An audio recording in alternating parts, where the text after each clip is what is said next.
Chapter 310. There were Bo Lu in the world, and then there would be 1,000 Li horse. Bo Lu was common, but 1,000 Li horse was rare. This was what Huang Wei felt after working for many years. There was no lack of handsome men and beautiful women in the entertainment circle, but there were very few talented stars. Beautiful women were everywhere, and it was rare to see someone who could sing and act well. After the era of Tang Zhong, there were only 2 or 3 stars who could be thrown to the international stage to support Wuxia's entertainment circle. Xianxia was an all-rounder, but her temperament was too calm and she didn't fight for anything, so there was less excitement to watch. Therefore, Huang Wei felt that it was necessary to find more backup talents for the entertainment circle. When he saw Jiang Qin and Yuan Lin, he had a feeling that his eyes lit up. It was not only because they were beautiful but also because their temperament was quite attractive. Pure and untainted, pure and natural. Good seedlings. Huang Wei secretly praised in his heart. After observing them again and again, he felt that these 2 little girls were smart and lovely, and he wanted to take them under his hands. However, as a big shot, he told himself that he must be steady at this time. He hoped that what would happen next would be like this. The 2 girls would glance at him from time to time and discuss in low voices. Finally, one of them would take the initiative to greet him and ask if he was Mr. Huang Wei. He would nod his head reservedly and ask if he was Mr. Huang Wei. Then they would have a pleasant conversation.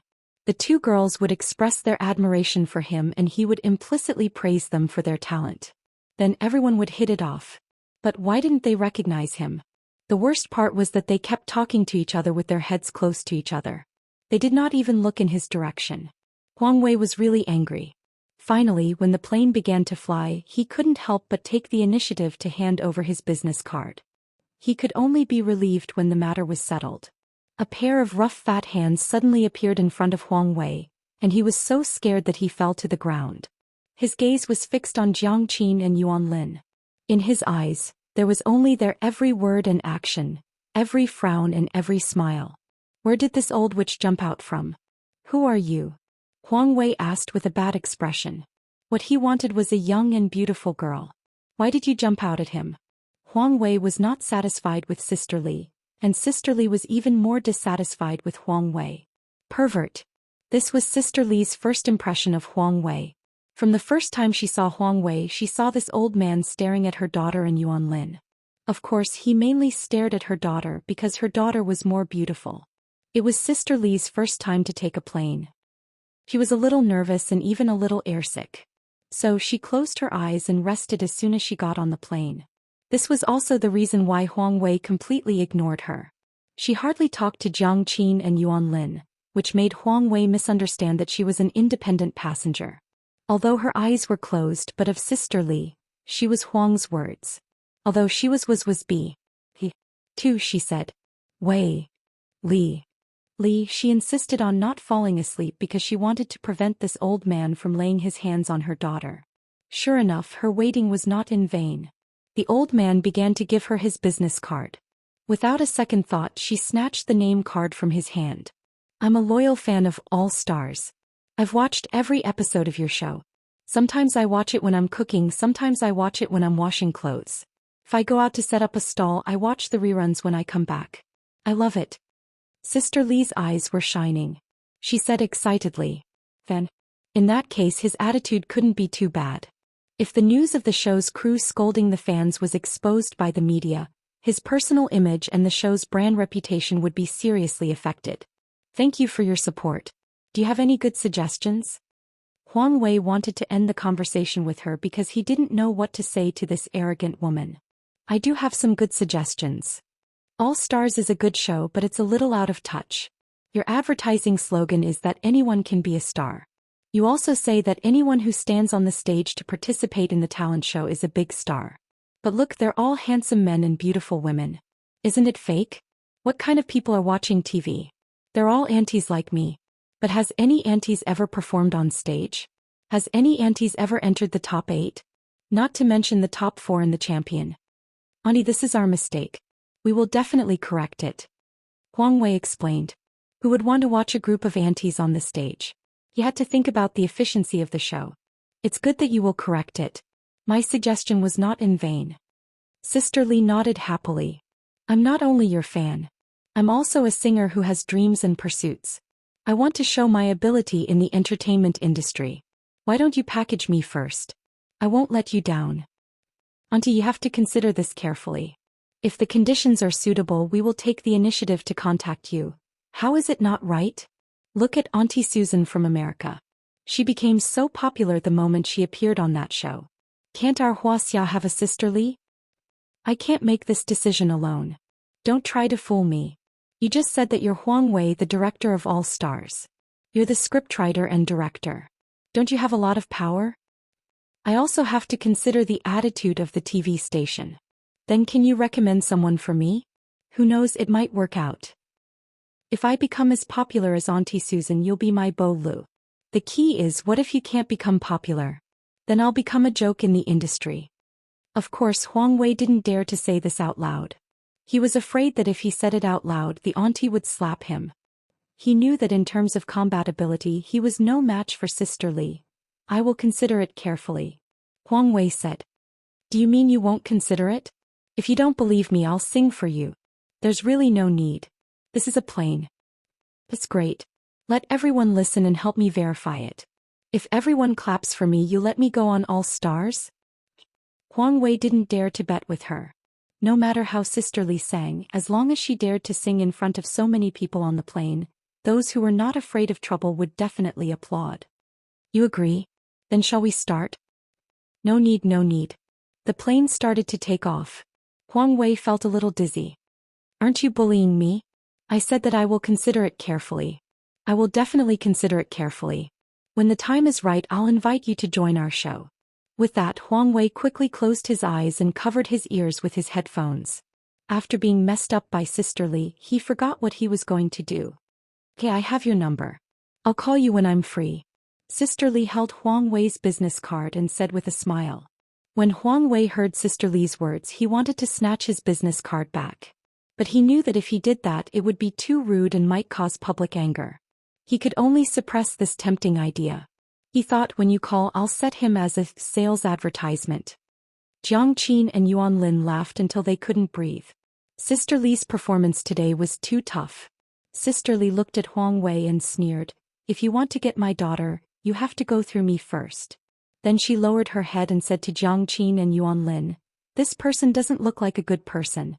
Don't have any contact with him. Don't say a word to him. Also, the men outside are bad. You must be 100% careful. Jiang Qin hugged his mother's arm and said happily, Mom, don't worry. We'll be fine. Sister Li nodded and said, you guys chat. I'll sleep for a while. Oh my God, how did the plane suddenly soar so high? I'm a little dizzy. When Sister Li fell asleep, Yuan Lin gently poked Jiang Qin's arm and asked softly, you said you wanted to buy a gift for Mr. Fong this time. Did you get it? Did I say that? Jiang Qin's cheeks were slightly red. She lowered her head and played with the headphones in her hand. I've been staying at home with my parents. I didn't have time to choose a gift. Me too. Yuan Lin said with an unnatural expression. After pausing for a few minutes, Jiang Qin scratched his head in annoyance and said to Yuan Lin, I lied just now. I bought a watch for Mr. Fong. Me too. Yuan Lin said embarrassedly. I also chose a gift to send to him. The two girls looked at each other and smiled. The little knot between them instantly melted.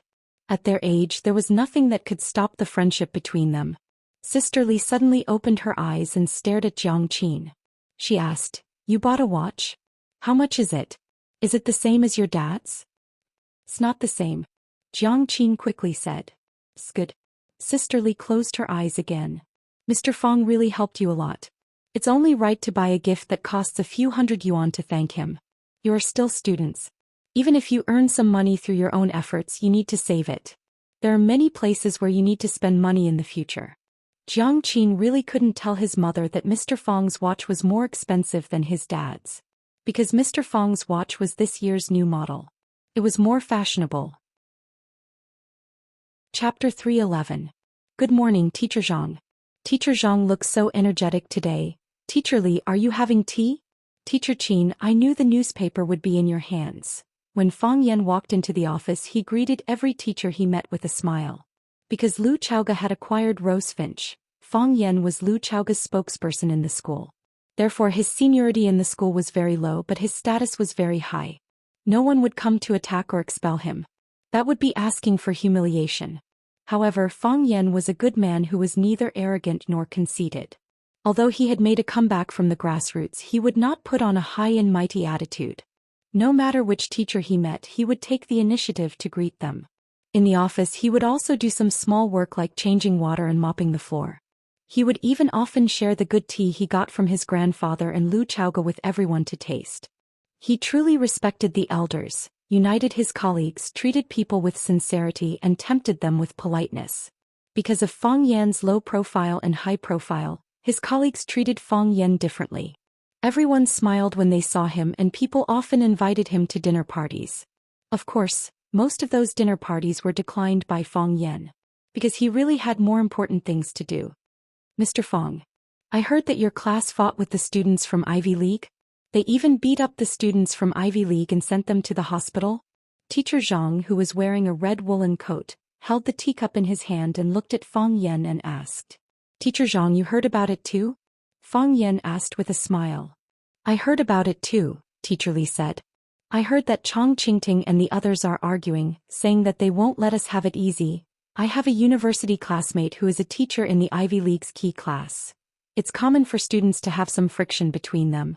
What right do they have to argue? What right do they have to say that they won't let us have it easy? In the past, when Ivy League students bullied our students, why didn't they have such a big reaction? Exactly. Their students are treasures, but our students are weeds? You've gone too far. Seeing the anger in the office and everyone standing on his side, Fang Yan felt warmth in his heart. Regardless of whether they were sincere or not, this feeling was much more blissful than when he faced all the storms alone in the past. Fang Yan smiled and said, Don't worry, everyone. The matter has been resolved. It's settled? Teacher Zhang asked with a puzzled face. Did you apologize? Oh, you're right. It's no use apologizing. If they don't let it go, Director Li Mingqiang or Vice President Chen will have to deal with it. They have high standards. Director Li Mingqiang and Vice Principal Chen should have just found out about this. Is that Principal Zhang? Fang Yan waved his hand and said, Headmaster Zhang is busy with work. How can he have time to deal with such a small matter? No one showed up. Teacher Li, who was skinny but had always been intelligent, looked at Fang Yan suspiciously and said, Ivy League is so easy to talk to this time? It wasn't like this in the past. Fang Yan smiled and said, Maybe they know they're in the wrong. At this moment, the deputy director of the principal's office, Xing Jing, walked up. Xing Jing was the person Jiang Huan arranged to assist or monitor Lu Chaoge in the school. After Lu Chaoge left, Xing Jing became a useless chess piece. Jiang Zhulu gave up on him and Lu Xiaoge wouldn't take him away. Therefore he became a dispensable person in the office and his life was very miserable. After not seeing him for a long time, Xing Jing's fat face had lost a lot of weight. He looked at Fang Yan with a smile and said, Good morning, Mr. Fang. When I came, I thought you weren't in the office. I was going to go to your house. I didn't expect Mr. Fang to come to the office so early. Mr. Fang never leaves early and is never late, Teacher Zhang said aloud. That's right. If we can come, why can't Mr. Fang come at such a young age? Someone added. You're talking as if Mr. Fang is often not in the office. This attack was even more vicious. There was no problem with Xing Jing's words. If he still had the prestige of the previous deputy director, even if there was a problem with his words, everyone would pretend that they didn't see the problem. However, Xing Jing, who was now hated by everyone in the school, had offended a large group of people because of a sentence to please Fang Yan. That loophole was infinitely magnified. If they were allowed to continue, Xing Jing would become a heinous criminal who would be dragged out and thrown into the frying pan of hell. There was no anger or embarrassment on Xing Jing's chubby face. He just kept bowing to the teachers and said, I said the wrong thing, I should be punished. Before the holidays, I'll treat everyone to a meal as an apology. Everyone in this office, please give me a chance to apologize. Xing Jing's posture was so humble that no one dared to attack him again. Fang Yan looked at Xing Jing's performance and asked, What did Director Xing want from me? It's the deputy director. The deputy director. Xing Jing corrected him seriously. The smile on his face was thick. It could be said that he was joking, but it could also be said that he was very serious about the way he addressed him. After this incident, Fang Yan finally realized Jing Jing's excellence. Mr. Fang, Principal Zhang asked me to invite you to his office. Principal Zhang Xiaofeng? Do you know what's the matter? Fang Yan looked confused. Something good? Jing Jing said with a smile. When I went in, I overheard a few words. It was Principal Zhong Dei from the Ivy School who came to apologize. Principal Zhang thought that you should go and show your face. Ivy School apologizing? And it was Principal Zhong Dei of the Ivy School who came to apologize personally? That crazy principal? That Zhong Dei who said that as long as he was in the Ivy School would suppress the Flower City High Middle School? Hiss. Everyone sucked in a breath of cold air. All the teachers present were filled with excitement. They felt that this was an exhilarating and gratifying matter for everyone. Fang Yan's eyes were slightly confused, but he immediately understood. For so many years, the Vermilion Bird's results had always been suppressed by the Ivy League, and the Ivy League was extremely proud and arrogant. In many of the exchanges between the two schools, the Ivy League had never shown the slightest mercy, and they had beaten the Vermilion Bird until there was not a single piece of skin left unscathed. The teachers who had worked in the Vermilion Bird for many years or even decades felt that humiliation too deeply. Is there anything more painful than them hurting you and not taking you seriously?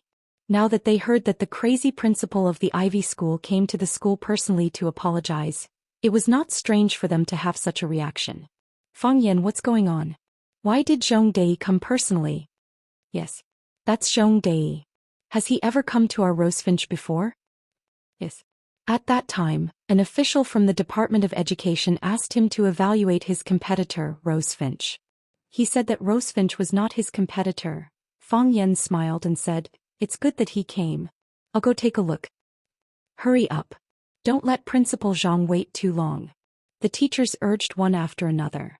Originally, Jing Jing led the way in front and led Fang Yan to the administrative building where the principal was. However, after going out, Jing Jing habitually fell behind Fang Yan by one step. Fang Yan did not turn his head and said, "There's no need. You know I don't care about this." That's because Mr. Fang is of noble character and unquestionable integrity. I can't let people say that I don't have manners. Jing Jing replied with a smile. Jing Jing, why didn't you leave? Fang Yan asked aloud. Jing Jing's face darkened and he said dispiritedly, "Leave? I have to leave eventually. I knew that this day would come sooner or later, but I still had a trace of illusion in my heart. I was a dog abandoned by that person in the school. I would follow wherever he chased me and I would bite whoever he told me to bite. I understand the logic of a new ruler having a new court. I offended you and betrayed Principal Lu. When the news that Principal Lu bought Rosefinch came out, I knew my fate." Jing Jing sighed softly and said, "But I was reluctant to do so. I liked the school and the relaxed and comfortable atmosphere of the school. I was really tired of those intrigues." But out of the school, where doesn't there need to be intrigues? There are also intrigues in the school. After all, it's much simpler and simpler. To tell you the truth, everyone thought that I was in a difficult situation during this period of time and lived a miserable life. But they didn't know that this period of time was the most comfortable and happy life I had since I entered Rosefinch. I didn't have to be stuck between Principal Lu and that person. I didn't have to worry about what to do with Principal Lu today. I didn't have to follow Principal Lu all day like a thief. Under Principal Lu's gaze, I often felt that I couldn't breathe.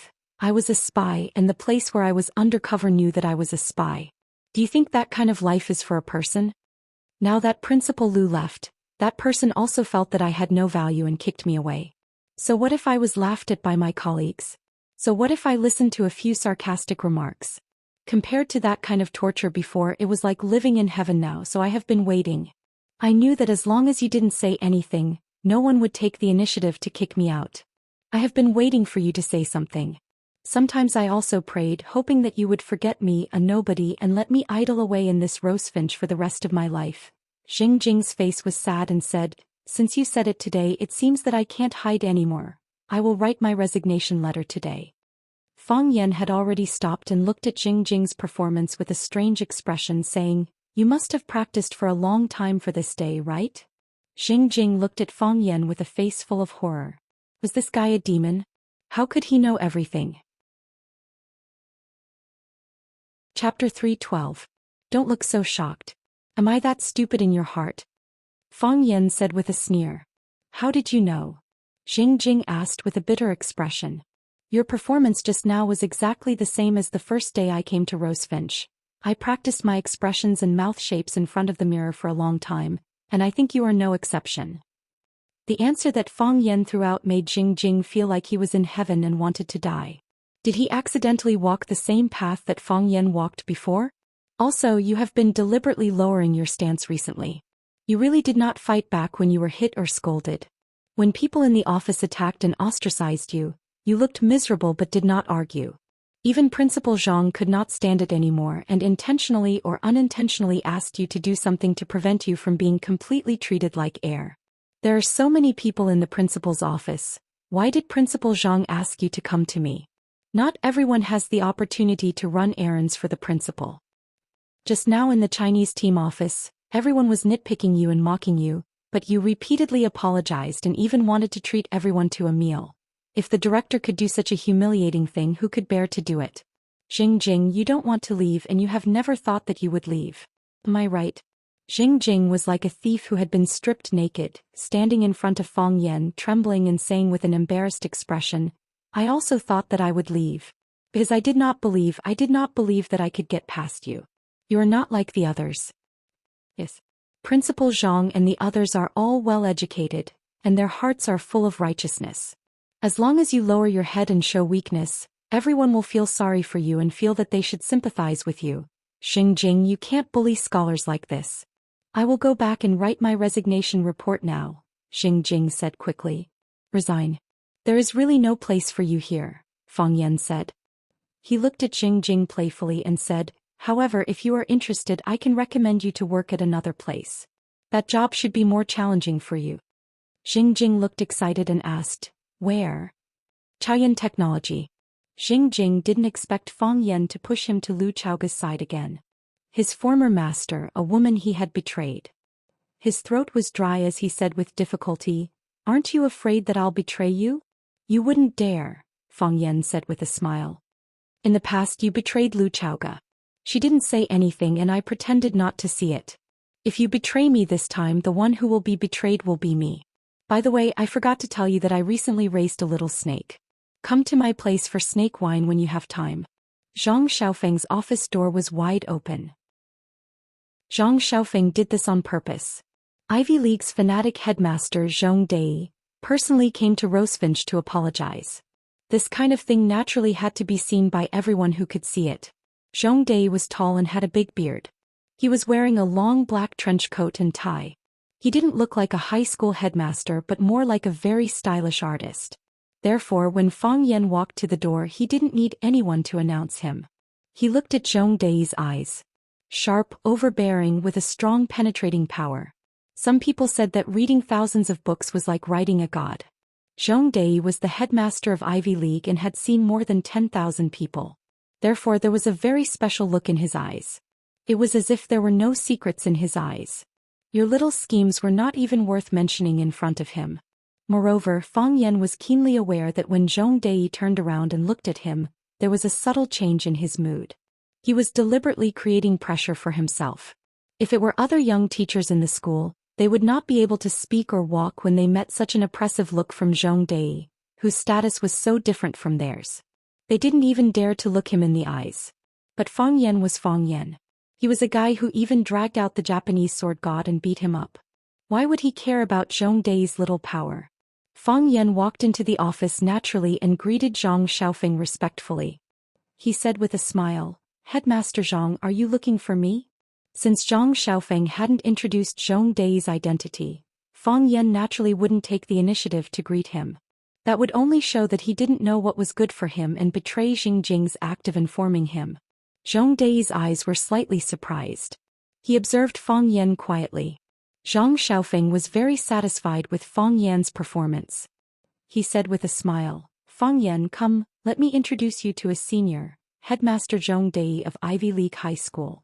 Headmaster Zhong is a very busy person and is an important guest that we usually can't invite. Today he specially came to our Rosefinch to see you. You have contributed greatly. Only then did Fang Yan turn to look at Zhong Dei. He took the initiative to extend his hand and said, Hello, Headmaster Zhong.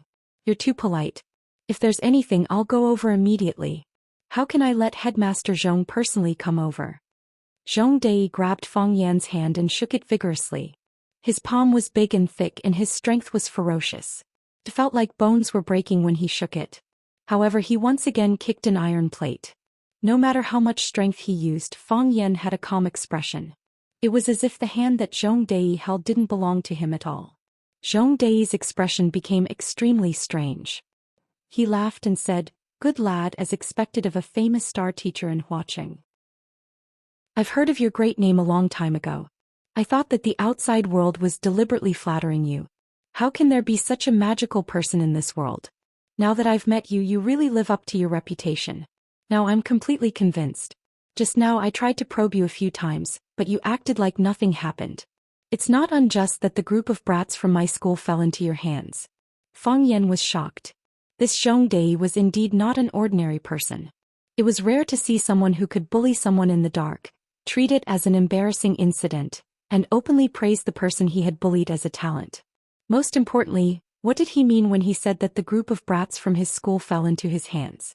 It was as if he had deliberately set them up. Fang Yan wasn't someone who liked to suffer losses no matter who the person was. "Headmaster Zhong tried to probe me? Why didn't I know anything about it?" Fang Yan asked with a blank expression. Did Headmaster Zhong remember wrongly? I feel that Headmaster Zhong is very kind and warm to people. You see, he held my hand for a long time and didn't let go. I rarely see such an approachable leader. The anger in Zhong Dei's eyes flashed and then he let go of Fang Yan's hand. He turned to look at Zhang Xiaofeng and said, Look, old Zhang, your little Mr. Fang isn't simple, he's challenging me. He said that my probe was too childish and didn't even have the power to be noticed. Although the two schools were competing and the relationship between the two was definitely not harmonious, they still had to give face to the head of the school, and the dignity of the headmaster still had to be maintained. Zhang Xiaofeng looked at Zhong Dei with a smile and said, Headmaster Zhong, you can't blame me for this. Did you hear what Teacher Fang Yan said just now? He said that it's rare to see such an approachable leader like you. I've been dealing with him all day and I've never seen him praise me like this. You're warm and friendly and he didn't think twice when he spoke to you. This is a matter between the two of you, it's not my fault. Zhong Dei nodded and said, Well, your door has been open for a long time. My old face has also been seen hundreds of times. Should we close the door now and talk about business? Zhang Xiaofeng didn't admit or deny his intention to embarrass Zhong Dei, and said aloud, Xingjing, close the door. Xingjing nodded and quickly walked over to close the office door and then left. Zhang Xiaofeng looked at Zhong Dei and asked with a smile, Headmaster Zhong, what is the business you want to talk about?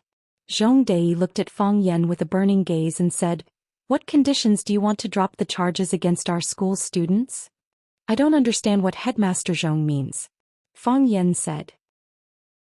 Zhong Dei's expression was slightly angry and said, Young people occasionally pretend to be crazy to adjust the atmosphere and make people laugh, but if they continue to be silly, it will be disappointing.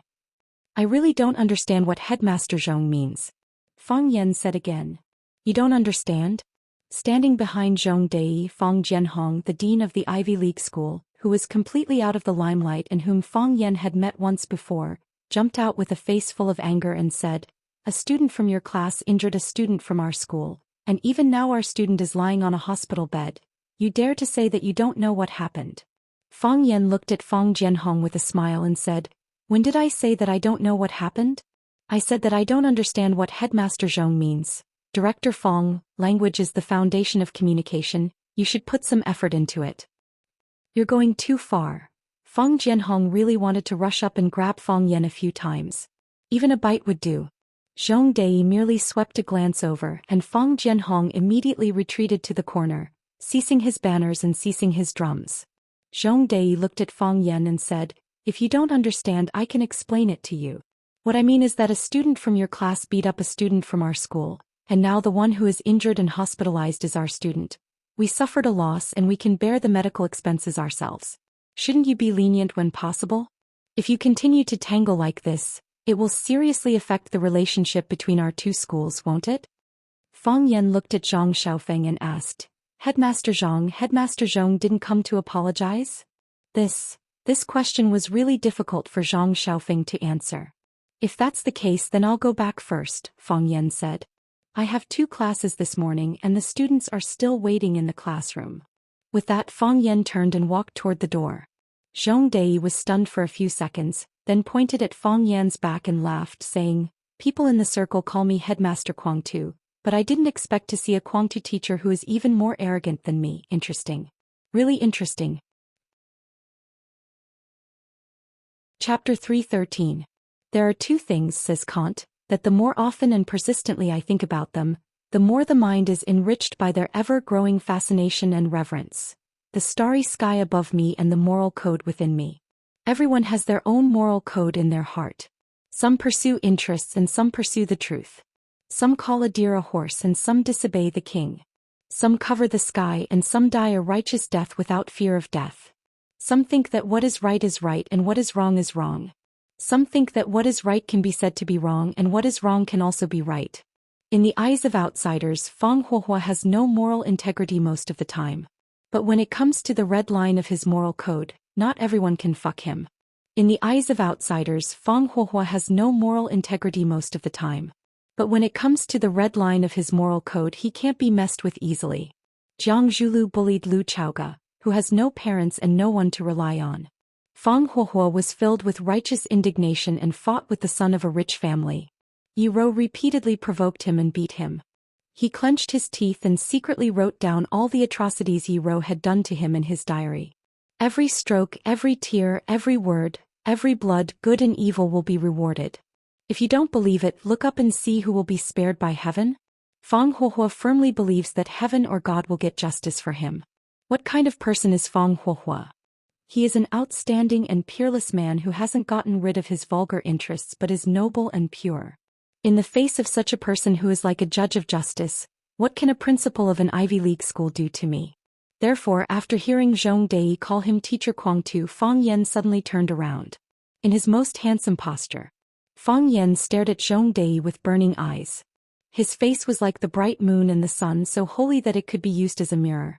To tell the truth, what's so crazy about sticking to the bottom line of human nature and the moral code that people abide by every day? In terms of age, I am your elder. In terms of rank, I am your superior.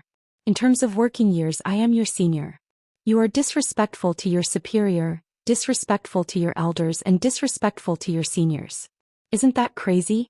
Compared to respecting my boss, I respect the truth more. The students of the Ivy League school had repeatedly provoked the students of my class, insulted them and attacked them. The most tragic thing was that they still hadn't won. Shouldn't such students be punished? Shouldn't such a truth be known by everyone? Just now, Principal Zhong said that it was not unjust for your students to be defeated by me. I beg to differ. If they study hard and make progress every day, don't fight, don't scold people, don't spit on the ground, and even help old grannies cross the road when they have nothing to do, I will only praise them and call on my students to learn from them. How could I possibly have a conflict with them? They were the ones who made the mistake first and I was the one who blamed them later. They jumped into the ditch in front of me and all I had to do was pour a shovelful of dirt over their heads. I respect my elders, but that depends on what kind of elders they are. For example, our school's principal Zhang Xiaofeng is erudite and knowledgeable. He is neither arrogant nor rash and is sincere to others. He loved his colleagues and helped the younger generation. He made every teacher in our school feel the warmth of home and loved every student as if they were their own children. Would I not respect such an elder? As for Principal Zhong's accusation that I have no modesty toward my elders, this accusation is even more difficult for me to accept. I know that there is a famous educator in Huaqing whose surname is Lu, and he is known as the Prime Minister of Education. After old Mr. Lu returned from studying abroad, he immediately threw himself into the cause of strengthening the education of Huaqing. He pulled in investments, promoted reforms, visited famous schools and invited famous teachers. He single-handedly saved the current state of Huaqing's education. Although I don't know old Mr. Lu, every time I hear about his deeds my blood boils and every time I think about it my eyes fill with tears. He is the role model of us educators and my true idol.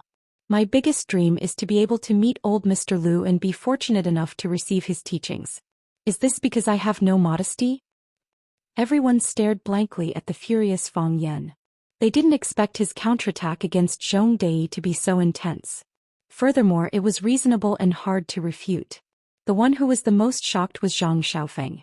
He really couldn't imagine how Fang Yan could say that he and old Mr. Lu Gong didn't know each other. If they ate breakfast together every morning, wouldn't that be considered as knowing each other? What kind of contact would be considered as knowing each other? If the master was humiliated, the subject had to die. Zhong Dei was practically scolded by this little brat, Fang Yan. Fang Jianhong felt that his leader had been insulted, and he had to stand up for him. However, he jumped out and opened his mouth a few times, feeling as if he had momentarily forgotten what to say. Why couldn't he remember what he wanted to say? Zhong Dei's expression was dark and uncertain, and it changed many times before finally returning to normal. He suddenly laughed out loud, pointed at Fang Yan and said, "Good lad. You taught me a lesson today. Interesting. Really interesting. Looks like I have to say sorry today." Fang Yan looked at Zhong Dei and said, "I don't care if Principal Zhong says sorry or not, because it's not important to me." "Then what's important to you?" "I care more about whether Principal Zhong is sincerely apologizing, and whether he truly feels that his school's students have made a mistake." The muscles on Zhong Dei's face twitched. This brat really cared about a lot of things. However, for Zhong Dei to have the status he had today, he naturally had his outstanding points. With a deeply moved expression, he looked at Zhang Xiaofeng with a serious expression and said sincerely, "Principal Zhang, I apologize to your school on behalf of the Ivy League students. It's our fault for not disciplining them properly and causing you trouble." Zhong Dei apologized to Rosefinch on behalf of the Ivy League and expressed his attitude. Zhang Xiaofeng could no longer pretend to be a mute bodhisattva in the middle. If he did that, it would be tantamount to completely falling out with the Ivy League. He hurriedly stood up and pulled Zhong Dei's hand. "Old Zhong, how many years have we been old buddies? Is there a need to be so serious about the matter of a few children?" Little Mr. Fang said it well. "What's right is right and what's wrong is wrong. If the children do something wrong, we can't blindly indulge them. When I was young, my mother taught me that if I steal a needle when I'm young, I'll steal a cow when I grow up. If the children make mistakes, we have to work hard to help them correct their mistakes. If we blindly help them hide, what's the use of us teachers?" What Principal Zhong said is extremely right. Imparting knowledge is only one of the reasons. The most important thing is to help the students establish a correct outlook on life and values. Principal Zhang Xiaofeng echoed. Zhong Dei looked at Fang Yan and said, "Little Mr. Fang, we will definitely deal with those students who made mistakes seriously. At that time we will send you a copy of the handling opinions." Fang Yan hurriedly waved his hand and said, "Principal Zhong, I believe you. Since you said so, I believe that you will definitely deal with it impartially. However, there is one thing that I still need little Mr. Fang to be magnanimous about." Zhong Dei said with a smile, "This matter has been brought to the Education Department. The Education Department has a lot of opinions about the Ivy League. You see, why don't we go together to explain to the Education Department? Let's say that this is just a small conflict between a few students?" "No problem." Fang Yan nodded. "We are willing to cooperate with Principal Zhong's work."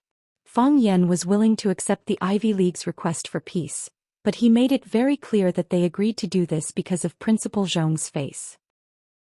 "Principal Zhong, you will owe the Rosefinch High School a big favor." Zhong Dei looked at Fang Yan with admiration and said, "It's easy to get 1,000 troops, but it's hard to find a good general. Little Mr. Fang is talented. Are you interested in working at our Ivy League? I'm not bragging to you, but in terms of teachers and reputation in the industry, our Ivy League High School is much better than Rosefinch High School. As long as little Mr. Fang agrees, you can lead any class you want. By the way, I still lack an assistant. If you are interested in developing in the field of administration, I'm also happy to see it. What do you think?" Zhang Xiaofeng was furious. He pointed at Zhong Dei and scolded, "Old Zhong, just now you lowered your head and begged for help. Now that the matter is settled, you start to belittle me, Rosefinch, and poach our students?" Zhong Dei laughed and said, "Treasures belong to the virtuous. Look at my name, there's a D in it. Who else will he follow if not me?"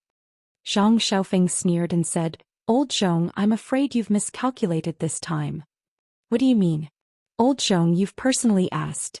I'm afraid any teacher in our school will be tempted to follow you except for me. But he won't. No matter what you offer, he won't leave."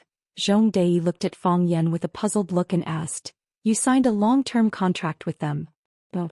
Is the penalty a lot? Not really. Then why? Zhong Dei was even more puzzled. Do you think that our Ivy League isn't as good as Rosefinch? Or do you think that I, Zhong Dei, have a bad character and am not worthy of your following? Because Rosefinch is his, Zhang Xiaofeng said mockingly. Zhong Dei looked at Fang Yan in shock and said, wasn't Rosefinch bought by Lu Chaoga? Soon he had a look of realization on his face. He patted Fang Yan's shoulder and said, great, great. A talented man and a beautiful woman, a match made in heaven. Fang Yan couldn't help but smile bitterly. Weren't they thinking too much? Old Zhong, what did you say just now? In terms of teachers and reputation in the industry, your school is so much better than Rosefinch? Zhang Xiaofeng didn't forget the pain of Zhong Dei's poaching. Did I say that? Zhong Dei pretended to be confused and said, I said Ivy League and Rosefinch are inseparable, right? Everyone looked at each other and laughed. Chapter 3:14. When Fang Yan sent Zhong Dei and Fang Jianhong out, after Fang Yan and Zhong Dei finished exchanging greetings, Fang Jianhong walked up to Fang Yan with an awkward expression and said, Mr. Fang, my tone was too harsh that day and my words were inappropriate. I hope you don't take it to heart. When they first met at the hospital, Fang Jianhong saw that Rosefinch High School had only sent a young teacher to deal with the problem, so he was angry and felt that he had been belittled and insulted. He even threatened to have their head of teaching come over, saying that Fang Yan's rank was too low to negotiate with him. He had just heard Principal Zhang Xiaofeng reveal that Fang Yan was actually the big boss behind Rosefinch High School. Putting this explosive news together with what he had said to Fang Yan last time, he felt ashamed. Fang Yan was a board member of a famous school, and his position as a head of teaching was really nothing in his eyes, right? If he wanted to, he could change a head of teaching at any time. If he had any bad habits, he could even change heads of teaching every day. Even Principal Zhang Xiaofeng loved him and Principal Zhong Dei was his friend. What he said was really a slap in the face. Fang Yan naturally understood the reason for Fang Jianhong's apology and said with a smile, Your Principal Zhong has already apologized, so you don't need to apologize anymore.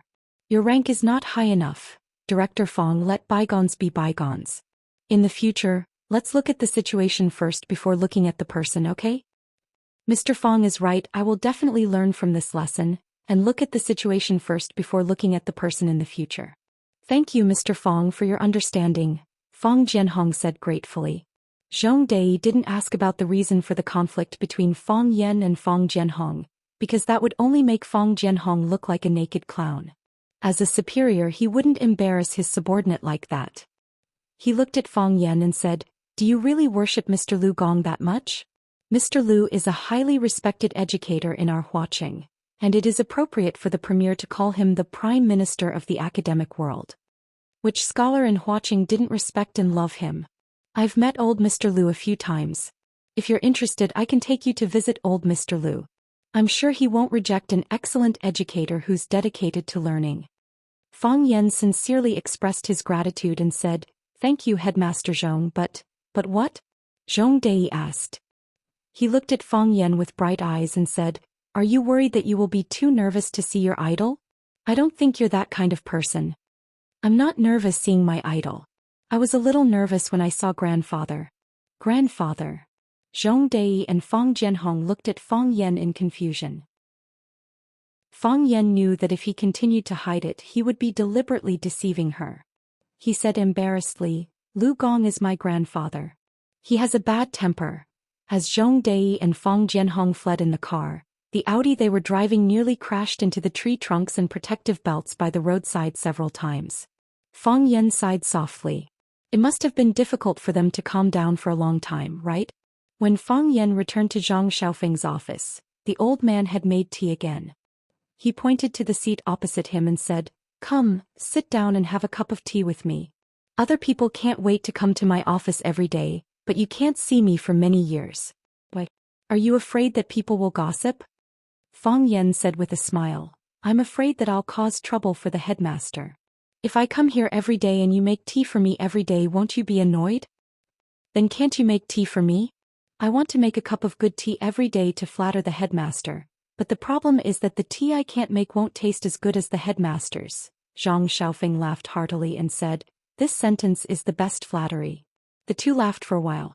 Zhang Xiaofeng looked at Fang Yan and asked, "What do you think of Zhong Dai?"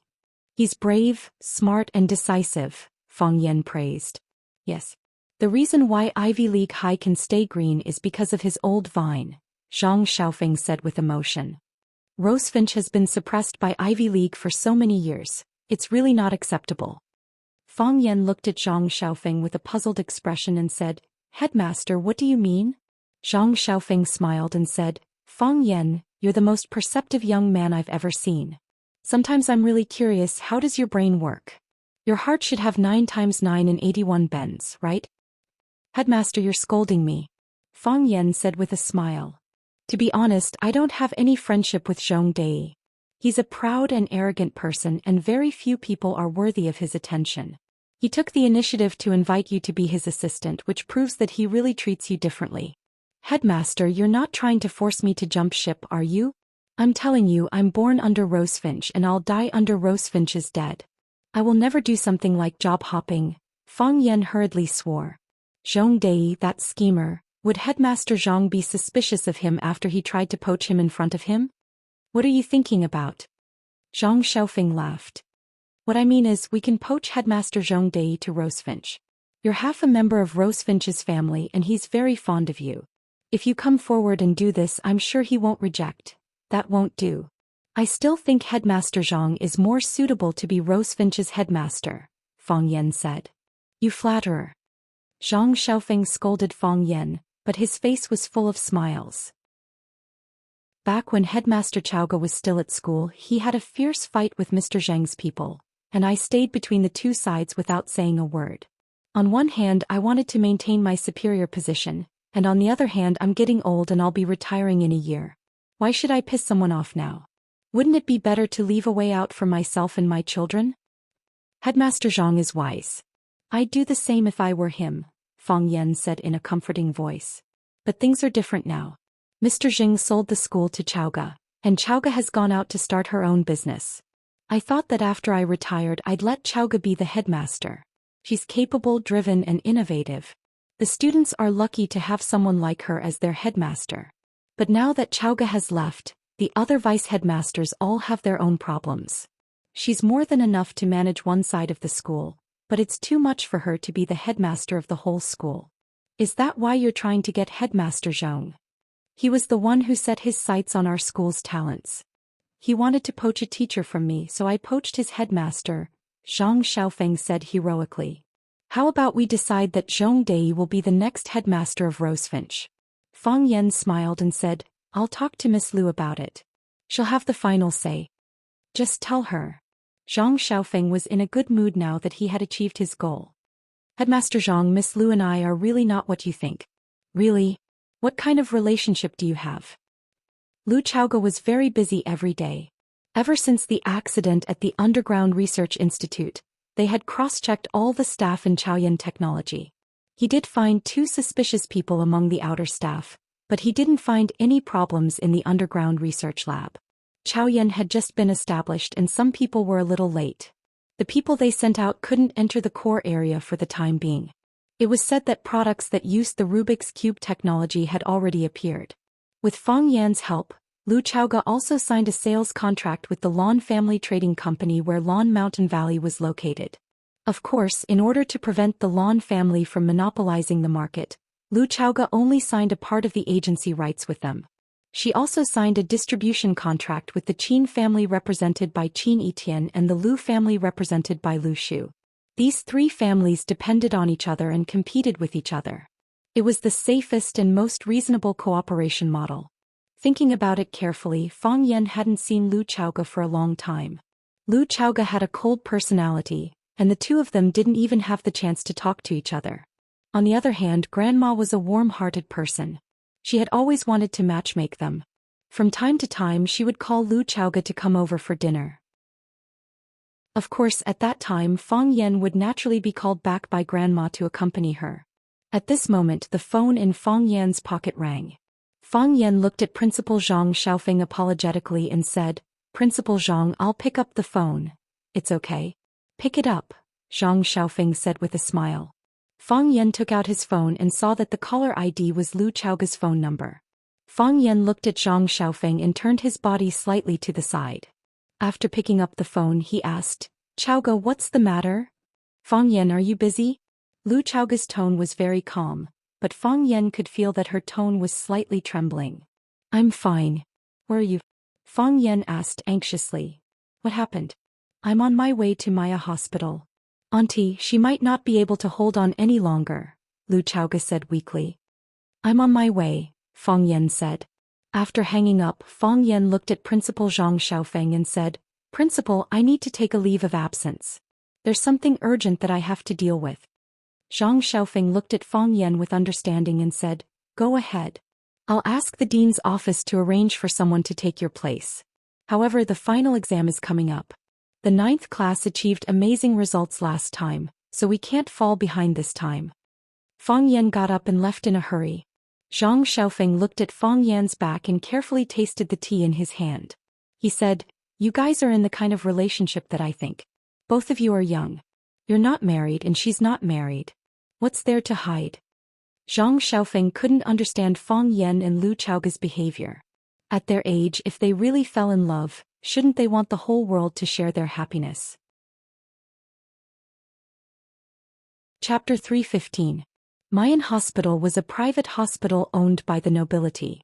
It belonged to an international pharmaceutical group and was not open to ordinary people. When Fang Yen arrived at Mayan Hospital, he was even stopped by the security guard at the door. In the eyes of the security guard, it was rare to see people who came here by taxi. There were enough parking lots in the hospital. Generally, rich people drove their own cars and did not need to worry about parking. Fang Yen repeatedly explained that he was here to visit the patient, but the security guard refused to let him pass and asked Fang Yen to call the hospital for confirmation. The security guard was professional and it was impossible for Fang Yen to beat him up like in some novels because he looked down on him. When Fang Yen took out his mobile phone and was about to call Lu Chaoga for help, a white BMW sports car slowly approached. The window rolled down and sitting in the driver's seat was a young woman wearing sunglasses. Her eyes could not be seen and most of her oval face was covered. She had long wine-red curly hair which looked a little strange. The woman handed over a black card. The security guard took the card and swiped it. He immediately saluted and let them pass. The woman did not drive away immediately. She looked at Fang Yen thoughtfully and said to the security guard, "Let him in. He is here to visit the patient." After that, the car started and rushed inside. The security guard made an inviting gesture to Fang Yen and said embarrassedly, "You can go in." "Who is she?" Fang Yen asked curiously. Hearing Fang Yan's question, the security guard's attitude toward Fang Yen became vigilant again. He said, "You don't know her?" "Of course I know her. I just want to ask if you know her." Fang Yen made up a story. "He's my cousin. Her name is Hebe. I don't know who she is, but that lady is the most distinguished black card member of Mayan Hospital," the security guard said respectfully. Fang Yen felt sour in his heart and said angrily, "What's so great about a VIP in the hospital?" After that, he strode over to the inpatient department of Mayan Hospital. Fang Yen saw Lu Chaoga in the ward and also saw his aunt lying on the bed. Little aunt had an oxygen tube inserted into her nose. Her breathing was rapid and her heartbeat was weak. She seemed to be in a very bad condition. The doctor was busy injecting all kinds of expensive liquids into her body, and 2 nurses were recording her vital signs. Lu Chaoga stood at the entrance, her eyes sad like an injured lone goose. Fang Yen stood behind her. He wanted to say something to comfort her, but he couldn't say anything. Most of the time the power of words was rather weak. "Originally I had already given up all hope. I thought that I no longer had any family in this world. The only thing I can inherit is hatred." Lu Chaoga took the initiative to speak. "When Auntie suddenly contacted me, I thought it was another scam. Because for so many years I had experienced too many scams. I even woke up in a scam every day and fell asleep in a scam. I felt that I couldn't hold on any longer. I even thought that if it wasn't for hatred that kept me going, I might have died a long time ago. Fortunately, she is indeed my aunt. Although she has changed, I can't recognize her. We also quarreled and I opposed many of the decisions she made. But I knew in my heart that everything she did was for me. She is the family that loves me the most in this world. She lives for hatred and lives for me. If there is a ray of light in her life, it is me. Lu Chaoge remained extremely calm from beginning to end. There was no panic, no tears, and there was not even a hint of a breakdown on her face. However, Fang Yan could feel the despair from the depths of her bones. In this world, she is my only family, Lu Chaoge said in a hoarse voice. Auntie will be fine. Fang Yan looked at the electrocardiogram and said. Her heartbeat is weak but not chaotic. Her breathing is rapid but there is not much noise. The doctor is trying to save her and they are using very good medicine. There shouldn't be a problem. I'm sorry to invite you here at this time, Lu Chaoge said. But I'm really scared. I'm afraid that if Auntie is really gone, I won't be able to hold on alone. I don't know who to find to help me share the burden. I just need to talk to her, but there is no one. All these years I really haven't made a single friend. Not a single one. It's not your fault. If I were in your position, I'm afraid I would have depression a long time ago, Fang Yan said. Lu Chaoge lived in the Jiang family since she was a child. She was wary of the Jiang family and had a deep hatred in her heart. Even an outstanding adult would find it difficult to bear such a huge pressure. However, she managed to pull through. In such an environment, how could she still have the mood to make friends? She was afraid that she couldn't help but pour out her heart. She was even more afraid that the people she regarded as friends would betray her. If that happened, what awaited her would be a devastating blow. She knew too well what kind of people the Jiang father and son were. They were the most ferocious carnivorous beasts in the world.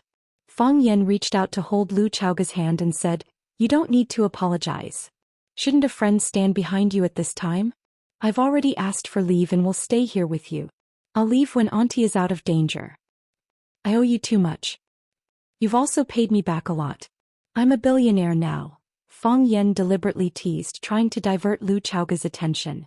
The doctor injected the small bottle of medicine into the large bottle and watched it flow into the patient's body. Then he took off his gloves and walked towards Lu Chaoge. The patient's condition is very critical. When he was sent here, he was already in shock. If we were a few minutes late, I'm afraid we wouldn't have been able to save him. The patient's body is so weak. Why not stay in the hospital for treatment? I'll think about it, Lu Chaoge said. The patient will wake up in a while. When she calms down, you can talk to her for a while. But try not to disturb her rest. Thank you, doctor. This is what I should do. The doctor smiled at Lu Chaoge and nodded at Fang Yan before walking out of the ward. Fang Yan looked at Lu Chaoge and said, "Auntie doesn't want to stay in the hospital?" "He doesn't want to. She doesn't even want to leave her study," Lu Chaoge said. "Recently her mental state has been getting worse. Ever since the willow tree injured her, her body still hasn't recovered. The anger in her heart has been released," Fang Yan said. "She's been hating for decades and preparing for decades just to take down those murderers and take back what your father left for you. Now that you've retreated from Longtu Group and used the Rubik's Cube to establish Chaoyan technology, the tension in her heart has been loosened, so her mental state has collapsed. When her mental state collapses, her body's recovery will be slow. I've tried to persuade her many times. I hope she can stay in the hospital for treatment. But she said that she was a strange person, a savage who should have died a long time ago. She said that she didn't want to go to the hospital and embarrass herself. She wanted to die quietly in her own study in a place where the sun didn't shine." Lu Xiaoge looked at his aunt, who was as thin as a stick, and said, "This time I must convince her to stay in the hospital. Auntie has already set her heart. I'm afraid it won't be easy to persuade her," Fang Yan said. Lu Xiaoge frowned and asked, "What do you have in mind?" "He lacks a target, or should I say, an enemy."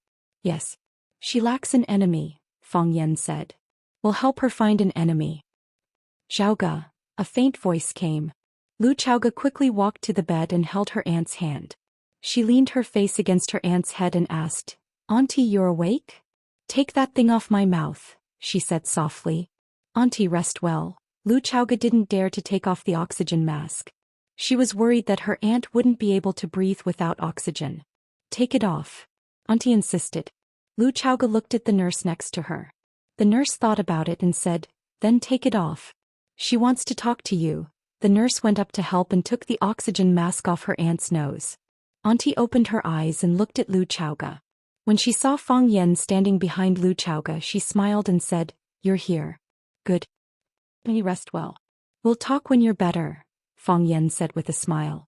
If I don't say it now, I'm afraid I won't have the chance to in the future. Zhouga is smart and tough. I trust her, Auntie said weakly. The only thing I'm worried about is that she has a cold personality and doesn't know how to get along with others. If I'm no longer here, she'll be all alone in this world. I've experienced that before. It's too pitiful. Why would I? Fang Yan said with a smile. Headmistress Lu is very popular at school. Many students like her and they've even given her a nickname, Goddess Headmistress. She's also the dream girl of all the male teachers. Why wouldn't anyone like her? Little Aunt smiled and shook her head. That yellow and tattered face that could give people nightmares actually gave people a warm and kind feeling at this moment. Her voice was hoarse, but Fang Yan could feel her joy. She said, I don't believe that you didn't come. Now that you're here, I believe it. Auntie looked at Fang Yan and said, she's a poor child and God owes her too much. I wanted to make it up to her before, but I don't have the chance now. So, I hope you can help me and stay by her side in my place. Worried that Fang Yan wouldn't agree, Auntie explained, I know I'm asking too much and I'm forcing you. But just like how she called you when I was sick, I can only come to you, because you're the only man we can rely on. Auntie reached out to grab Fang Yan's hand and said anxiously, promise me. Before she could finish her sentence, the arm that she had raised fell down powerlessly. Auntie was gone. Chapter 3:16. Youngest aunt left. She left suddenly and naturally. The fire when she was young destroyed her bodily functions. Her hair, skin, flesh, bones and internal organs were all seriously damaged. She could hold on until now only because of the hatred in her heart and the expensive medicine provided by the Lu family to help prolong her life. Because of Fang Yan's intervention, they defeated the Lu family's devouring and tore a big piece of fat out of Long Tu group. Now Lu Chaoga cooperated with the Qin family, and also united with the Lan family and the Lu family to carry out distribution channels. Her business was thriving and it was just a matter of time before she surpassed Long Tu. The strength in her heart dissipated and her physical condition plummeted. She could no longer stand up. When Fang Yan felt her pulse for the first time, he knew that the problem was serious, but he couldn't bear to tell the truth to Lu Chaoga. After prescribing the medicine, he didn't even dare to visit youngest aunt again. There was no mourning hall, no memorial service, not even an obituary notice. Because except for Fang Yan, Lu Chaoga really couldn't think of anyone else to tell to say goodbye to the body. Youngest aunt's body was cremated in Mayan Hospital, and the body became a pot of ashes. All the procedures were run by Fang Yan and everything was done by Fang Yan. Lu Chaoga didn't say a word, didn't express any attitude and let Fang Yan take full responsibility. Choosing the day, buying the tomb, making the stone tablet and finally burying the body, Fang Yan worked hard alone.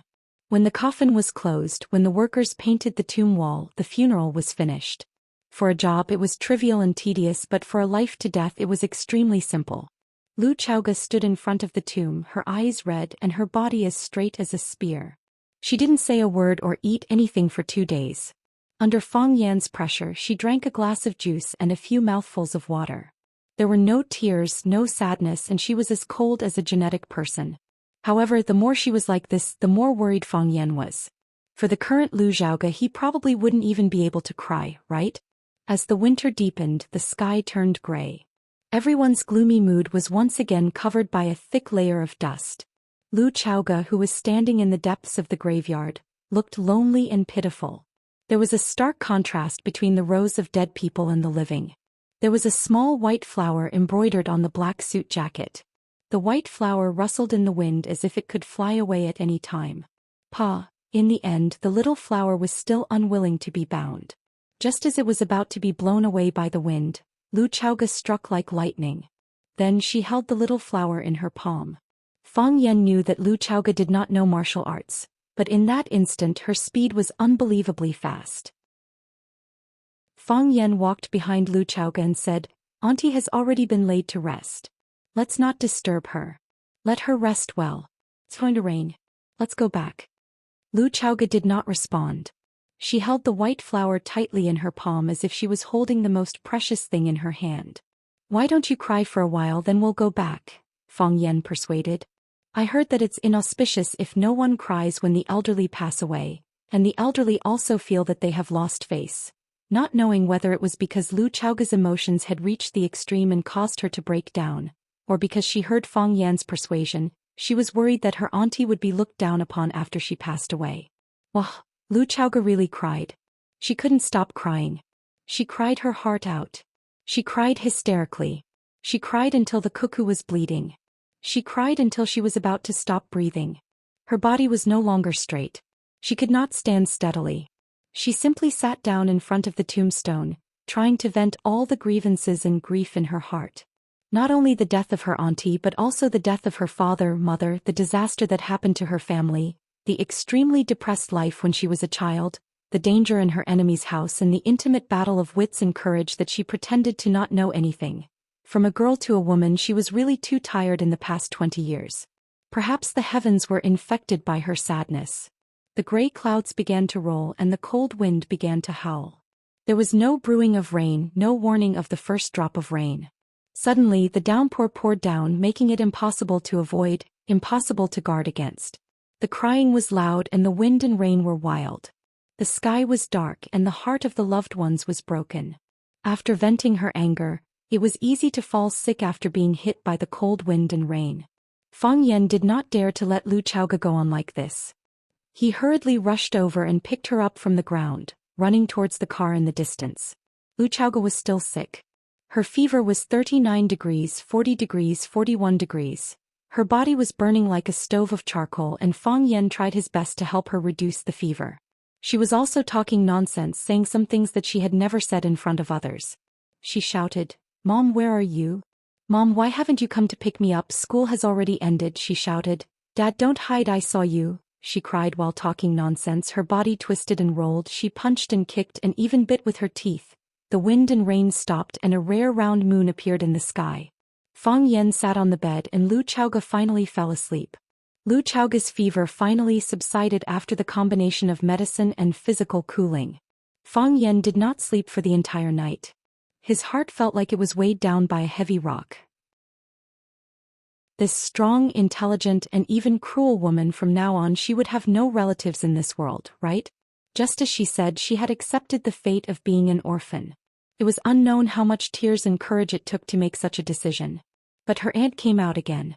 She clung to it like a life-saving straw, but God was joking with her.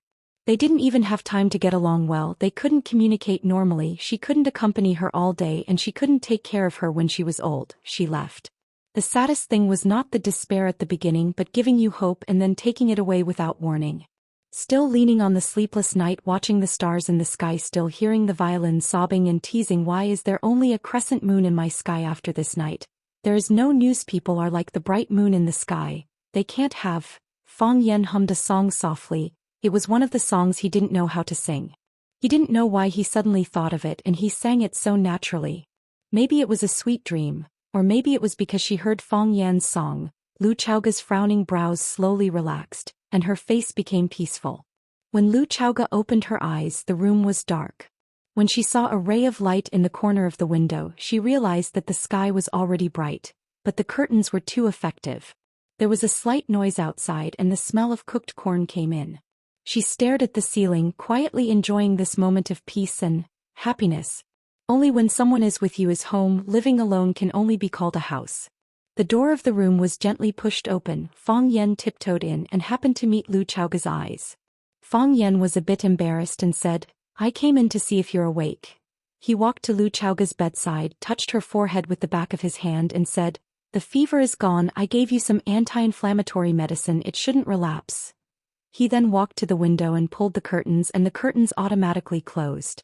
Fang Yan said with a smile, "Last night I tried my best to pull the curtains, then I realized that they would close by themselves with a light touch. They're electric, these things are too advanced, I've never seen them before." Lu Chaoge didn't laugh, she just quietly looked at Fang Yan. She watched him walk over with a smile on his face, watched him touch her forehead with the back of his hand, watched him close the curtains, watched him tell jokes that weren't funny. Fang Yan saw Lu Chaoge's dull expression, so he walked over and asked worriedly, "Are you okay? Do you feel uncomfortable?"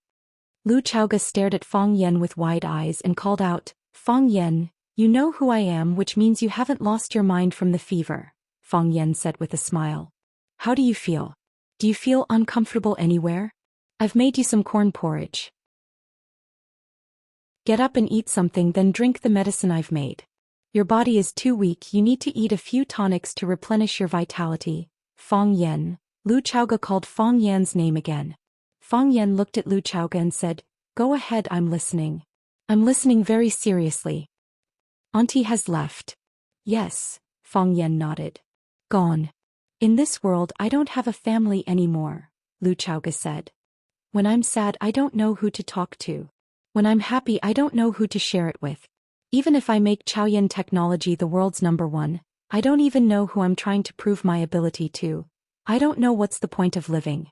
Fang Yan was anxious and shouted sternly, "Lu Chaoge, I'm warning you, don't let your imagination run wild.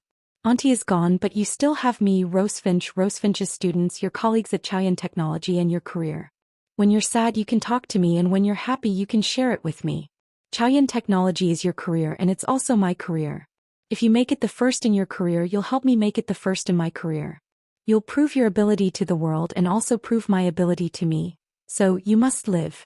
You must live well."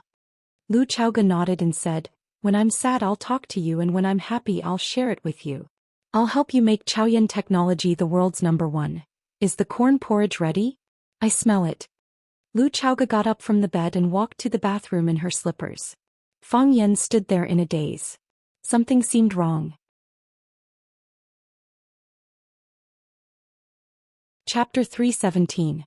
Fang Yan's cooking skills were average, but he was good at making porridge. Of course, this was also because he didn't have a better comparison. Lu Chaoge drank 2 bowls of thick corn porridge in a row, not even touching the appetizers that Fang Yan had carefully prepared. After 2 bowls of porridge, Lu Chaoge's pale face became a bit rosier. She wiped her mouth with a napkin and said, "When you're done I have something to talk to you about. Go ahead, I'll listen as I eat, just treat it as a side dish," Fang Yan said. "I want revenge," Lu Chaoge said. "What?" Fang Yan put down the bowl of porridge in his hand and asked aloud. "I want revenge," Lu Chaoge said again. Her face was calm and her tone was cold. It seemed that she had already made up her mind. Revenge against who? Auntie died early because of the car accident and the fire after the car accident. Otherwise, Auntie would have a completely different life. She was a very talented energy expert. Maybe she could have gotten more results in the energy field. She was very beautiful when she was young. There would have been many excellent men who liked her. If she had found a man she liked and married, her child would be about the same age as me by now. But her life became like this. Because of the death of my parents, because of the change in our family, her entire life was ruined. Her body was burned, her face was burned to a tattered state, and there was nothing else in her life except hatred. Her only motivation in life was revenge. And my father, they were killed when they were traveling abroad. Many things that happened later proved that it was a murder. Someone didn't want them to come back, so they bribed a hitman to keep them here. Should I just let them die in a foreign land? Let them die with everlasting regret? What do you want to do? Fang Yan asked in a low voice. All these years I've been running and retreating because I don't have the ability, because I'm not strong enough to fight against them. At that time I only wanted to live because only by living would I have a chance, and only by living could I avenge them. I survived and I'm doing pretty well now. Although Xiaoyan Technology is a new technology company because we have our own technology, our products are unique in the world. We are working with the best companies in the world. I am confident that we can help them surpass Long2 in 2 years or even less. We will make them the #1 in Huaqing and Wuxia. I don't want to wait any longer. I can't wait any longer. I want revenge. I want to declare war on the Jiang family. No negotiations, no apologies, no bargaining for compensation. I just want blood for blood. Lu Zhaoge's words were resolute and decisive, powerful and resonating. Her body was still weak, but her soul was incomparably tough. She sat there quietly. Her huge aura spread to the surroundings, making it difficult for people to breathe and make their hearts beat faster. It made people's hair stand on end. She wanted to kill someone. Fang Yan was silent for a long time. He looked at Lu Chaoge with a straight face and said, "I understand what you mean, and I can also understand your feelings. I can't persuade you, I'm in no position to persuade you. If it was my family that encountered such a thing, I might become even more stubborn and crazy than you. A woman who wants to avenge her parents and aunt. Am I supposed to hold her hand and tell her to make peace? I don't believe in God, and forgiveness is what God should do. But what I want to say is, I don't want to see you become a slave to hatred. I don't want you to become a second aunt. She did a lot of things that she shouldn't have done even though she had no choice. I hope you can remain rational, and I even hope you can maintain a kind heart. You are still Lu Chaoga, the previous Lu Chaoga. The killing intent in Lu Chaoga's eyes dissipated. She looked at Fang Yan with a gentle voice and said, I'll listen to you. Fang Yan stood by the roadside and waited for half an hour. After failing to successfully stop a taxi, he began to wonder if he should buy a car in Huaqing.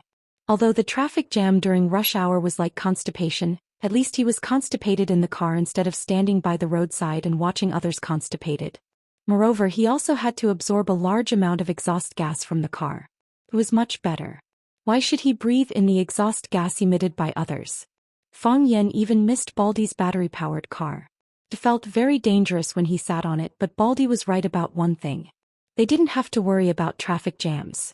The final exams were getting closer and closer, and the students' enthusiasm for learning was getting higher and higher. Last time, Fang Yan made a bet with Zhang Yu, the language teacher of Class 1, that Class 9 would beat Class 1 and become the first in the class. This time they had to face the battle of revenge against Class 1, and the other classes were also scrambling to surpass them. The students of Class 9 were facing great pressure. Last time they had surpassed Class 1, and they didn't want their first place to be taken away again after such a short period of time. Previously there were many chores, so Fang Yan repeatedly applied for leave. Several language classes were taught by the school administration office on behalf of other language teachers. In the last month, Fang Yan put all his attention on the students of Class 9. Even the students wanted to win the championship again and get better results. How could he, the homeroom teacher and language teacher, drag his students down? At the end of the last class, when Fang Yan was carrying his books and preparing to end class, a student in the classroom suddenly asked, Mr. Fang, what if we can't surpass Class 1 in this exam? Fang Yan retracted his steps and looked at the smiling students below the stage. He said, then we'll wait until next time to surpass them. What if we can't surpass them next time? Your life has just begun. You still have a lifetime left, Fang Yan said. You can use it to surpass your opponents, and you can also do what you like. Here I never judge heroes by their results. The students applauded happily.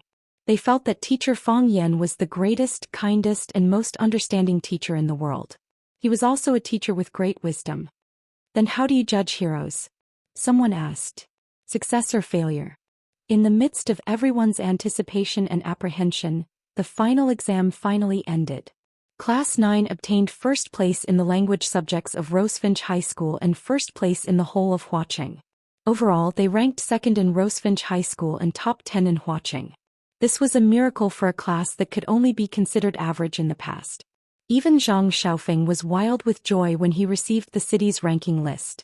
He personally called Fang Yan to congratulate him. He also said that Fang Yan's Fang family teaching method would be promoted to the whole school after the new year. This time, no one could deny Fang Yan's ability and results just because he was young. Because of his participation, the students' enthusiasm for learning was increased. They were the practitioners of language knowledge, and their enthusiasm for learning other subjects was also in the forefront of the whole school. Many teachers said that the students of Class 9 were easier to teach than the students of other classes. Their ability to understand was especially strong, and the way they thought about problems was very unique. When the school held a commendation ceremony, Principal Zhang Xiaofeng requested Fang Yan to speak at the ceremony, but Fang Yan rejected. Therefore, everyone praised Fang Yan for his noble character and unquestionable integrity. He was not arrogant or complacent with his results, and was a humble and low-key good teacher. Fang Yan did not participate in the school's commendation ceremony. Instead, he chose to go shopping with Lu Chaoga. It should be said that Lu Chaoga helped him make the choice. Because Lu Chaoga was on the board of directors of Rosefinch High School, she had the power to appoint people in the school. Even the principal could be persuaded with a word. Most importantly, when his aunt left, Fang Yan promised her that she could talk to him when she was unhappy, and share with him when she was happy. Therefore, during this period of time, Lu Chaoga was happy 5 times and unhappy 11 times. This time, Fang Yan did not ask Lu Chaoga if she wanted to talk or share. Anyway, he just needed to be by her side. Lu Chaoge drove and parked the car at the biggest and most luxurious Oriental shopping mall in Huaqing. Then she brought Fang Yan into the Oriental shopping mall. What are we buying? Fang Yan asked. A gift. What gift? Aren't you going home for the spring festival? We have to bring some gifts back, Lu Chaoge said. She took out a piece of paper from her pocket. It was filled with beautiful handwriting and said, I've already picked out the gifts. I'm going to buy some paintings by Xianxia for your dad. You said that he likes paintings and Xianxia's fame is just starting to rise, but his painting skills are amazing and worth collecting. I'm going to buy a few boxes of essential oils for your mom. It can protect her body and skin when she showers. I don't need to care about Grandpa's gifts. You said that you prepared some ambergris for him and the old drunkard, Uncle Amo. I've already asked someone to get him a few bottles of Maotai liquor from when the Maotai liquor factory was first established. It's very rare now. Fang Yan sighed softly. She remembered everything he said. She didn't forget any of her family members. Actually, there's no need to go through so much trouble, Fang Yan said. It's not troublesome, it's just a bit of filial piety. It's something I've always wanted to do but I never had the chance. When I thought I had the chance to do it, the heavens took it away, Lu Chaoge said with a sad expression. She then thought about her aunt's departure. Fang Yan hurriedly said, All right, I'll listen to you. Oh yeah, I still have 2 aunts and a little nephew. When Fang Yan and Lu Chaoge were looking for an essential oil store in the mall, they bumped into Jiang Zhulu, who was walking out of an international luxury clothing store. Fang Yan and Jiang Zhulu's eyes met, then they pointed at each other and laughed. Chapter 3:18. Do you like the campus belle? No, I don't. Do you like the campus belle? Why would I like a flat-chested woman? Downstairs from the campus belle's dorm, 2 brothers holding roses miraculously met, then pointed at each other and laughed. Everything was said without words. Fang Yan and Jiang Zhulu's laughter contained this meaning. Jiang Zhulu looked at Fang Yan with a smile and said, I suspected that you 2 were having an affair, but you didn't want to admit it. Now I've caught you red-handed, haven't I?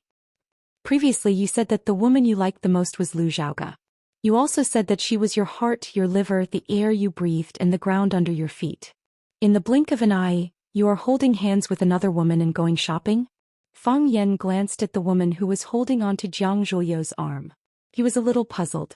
This woman looked a little familiar.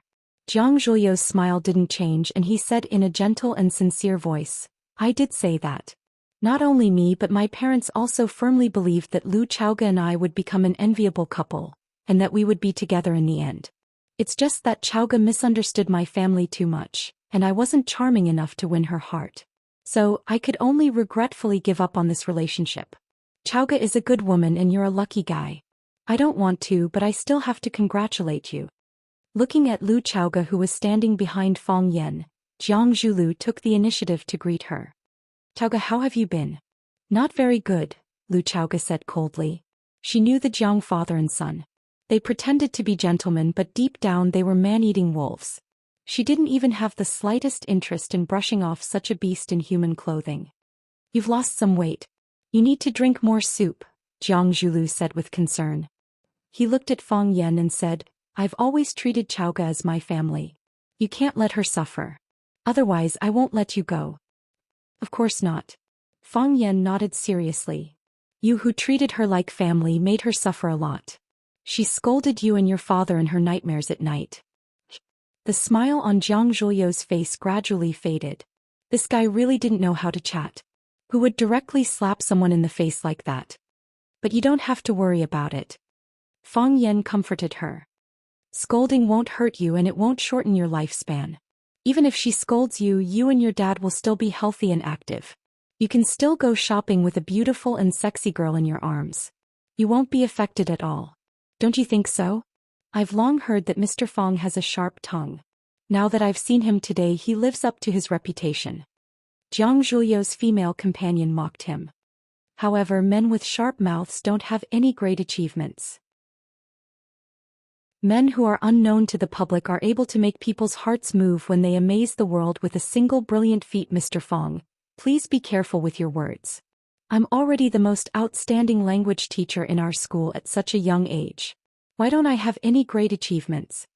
Fang Yan's gaze shifted to her face and he said, "Miss, if I remember correctly, we've met before?" "At the entrance of Maya Hospital," the woman said. "I remember now." Fang Yan smiled and said, "Miss, your sports car was too fast. I didn't have time to thank you." "It was nothing," the woman said. She was the beautiful woman who had swiped her black card at Maya Hospital and pleaded for Fang Yan to let Fang Yan in. At that time she was wearing a pair of sunglasses that covered half of her face. Her burgundy hair was slightly curled, but today, it was tied up on top of her head in a more dignified manner. Fang Yan only felt that she looked familiar, but he couldn't remember where he had seen her before. What was her relationship with Jiang Zhulu? "My fiancé is Jiang Xianxia." Jiang Zhulu introduced politely. "We're getting engaged in 2 days. Both of you can come to our engagement party if you have time. We'll send you an invitation then." Jiang Xianxia. Fang Yan's eyes narrowed. He smiled and said, "Just from the name I thought that it had something to do with an idiot named Jiang Junling that I know. However, Miss Jiang Xianxia is so smart and kind. You wouldn't know such a jerk, right?" As Xianxia knitted her eyebrows, there was already a hint of anger on her face. She said, "The idiot called General Ling that you are talking about is my cousin." "You guys know each other?" Fang Yan was shocked.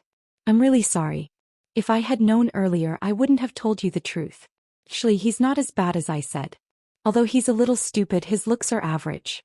It seems like we can't see eye to eye." Jiang Zhulu wrapped his arms around Jiang Xianxia's waist and said, "See you again if fate allows it." Jiang Xianxia looked at Fang Yan thoughtfully and the two of them turned to leave. Looking at their backs, Fang Yan sighed softly and said, "Didn't you say that you wanted to declare war on the Jiang family and take revenge on them? Why didn't you say so just now?" "I'm going to tell them after I defeat them," Lu Chaoge said. "The Jiang family is starting to retaliate.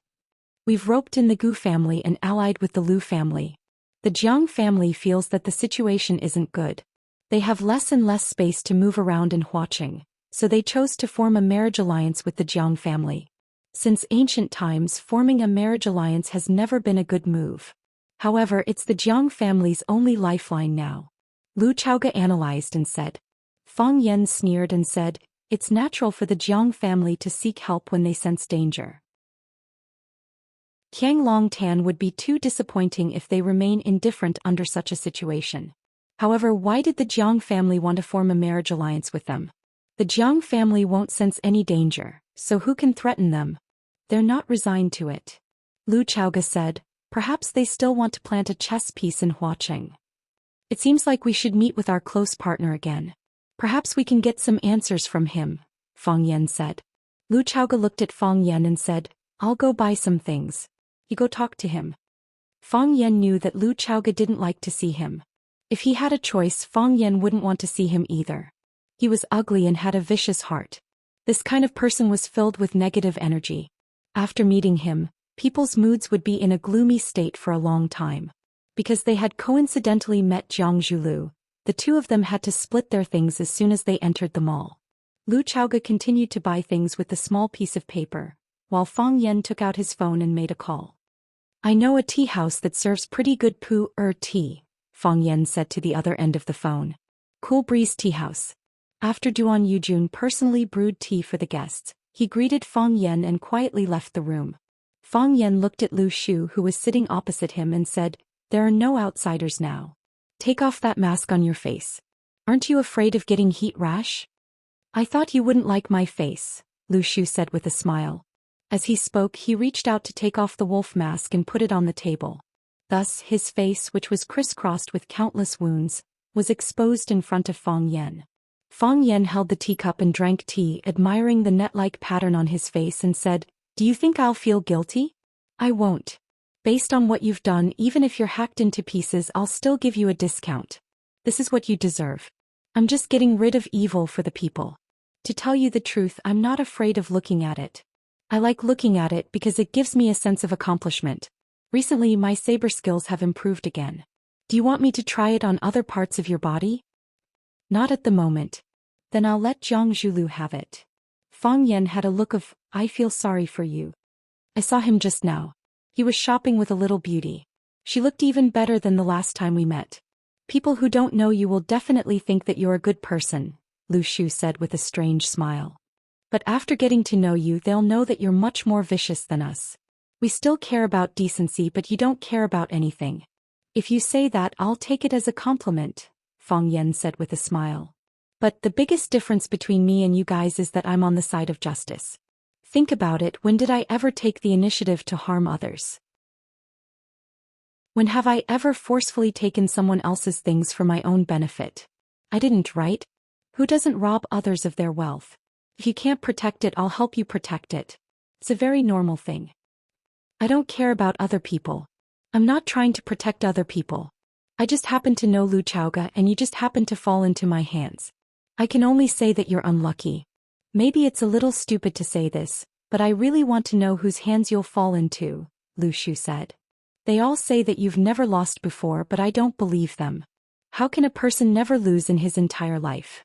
So I have to try my best to live. I want to see who will win in the end. Then I wish you a long life, Fang Yan said. Do you know that Jiang Zhulu is getting engaged? I've already received the invitation, Lu Shu said. Jiang Xianxin is a core member of the Jiang family. Jiang Xianxin's father is Jiang Junling's uncle. Of course, this uncle isn't his father's biological brother. The Jiang family seems to want to warn Huaqing by marrying her to Jiang Zhulu. I'm protecting this family, so don't act rashly. It can't be that simple, right? Fang Yan said with a smile. Of course, Lu Shu said. What's the Jiang family? To a wealthy family like the Jiang family, they'll just kick away a useless dog. They're helping the Jiang family to be a nail in their coffin. As long as the Jiang family doesn't fall in Huaqing, they'll have a chance eventually. Their target is the Rubik's Cube? It can only be the Rubik's Cube. Now everyone is staring at the Rubik's Cube. Lu Shu grinned. Chapter 319. What was the most profitable industry in the next era? Energy and health. Everyone wanted to live, and everyone wanted to live to 100 years old. However, the food was becoming more and more unhealthy, the air was becoming more and more dirty, the high-intensity work pressure, the lack of exercise, and various diseases and even cancer were on the rise. At that time, hospitals and pharmaceutical factories engaged in the health industry would become the richest group in the world. People naturally needed to eat, drink, and poop. If they wanted to eat and drink well, they needed an energy supply. However, everyone knew that now every country was facing an energy crisis. Everyone was thinking of ways to create recyclable energy or renewable energy. At that time, the practitioners in the energy industry would also be the winners of the world. They would even affect the economic lifeline of a country and gain the right to speak on a global scale. Whoever had more energy would have the right to speak. Controlling the life and death of others, how could other people resist? The Rubik's Cube happened to be a recyclable energy source that could be used on a large scale. Take the two products that Chaoyan Research Institute had now come up with as an example. When the plan matured and the product matured, if it was put on the market, it would produce a fuel revolution in the automotive and even aerospace fields. Renewable energy replacing non-renewable fuel. What kind of earth-shaking change would this bring to Wuxia? Oh, the whole world. Lu Mingtu and his wife were the creators of the Rubik's Cube, but they died inexplicably in a foreign country. How many people died fighting for the Rubik's Cube? Marx said in Capital, once there is a proper profit, capital will be bold. If there is a 10% profit, it will be guaranteed to be used everywhere. If there is a 20% profit, it will be active. If there is a 50% profit, it will take risks. For a 100% profit, it will dare to trample on all human laws. If there is a 300% profit, it will dare to commit any crime even at the risk of being hanged. The profit of the Rubik's Cube was more than 100 times or 1,000 times. It was possible to be 10,000 times or even 100,000 times. The more tenacious human life was, the more huge its profit was. Endless. Therefore, Lu Shu, who was sitting opposite Fang Yan, killed his brother with his own hands. You people are all slaves to money. Fang Yan said viciously. Don't you like money? Wu Shu asked. I am the grandson of money, Fang Yan said. Money's grandson also had money's bloodline. Lu Shu and the other slaves had to call him young master. He was really a guy who never forgot to take advantage of others. Everyone wants to live. Everyone wants to live a better life, said the willow tree. With a knife in your hand, it's inevitable that your clothes will be stained with blood. If you talk about the rules with someone and they stab you, don't you think it's a loss? I won't listen to your twisted theories. I believe that even if I don't use a knife on my hand or stain my clothes with blood, I can still make money. If you don't use a knife, others will. If you don't get stained with blood, others will. Lu Chaoga is scheming and scheming. Are you sure she hasn't done anything in secret that you can't accept? I'm sure she won't, Fang Yan said. You trust her that much? It's better than trusting you.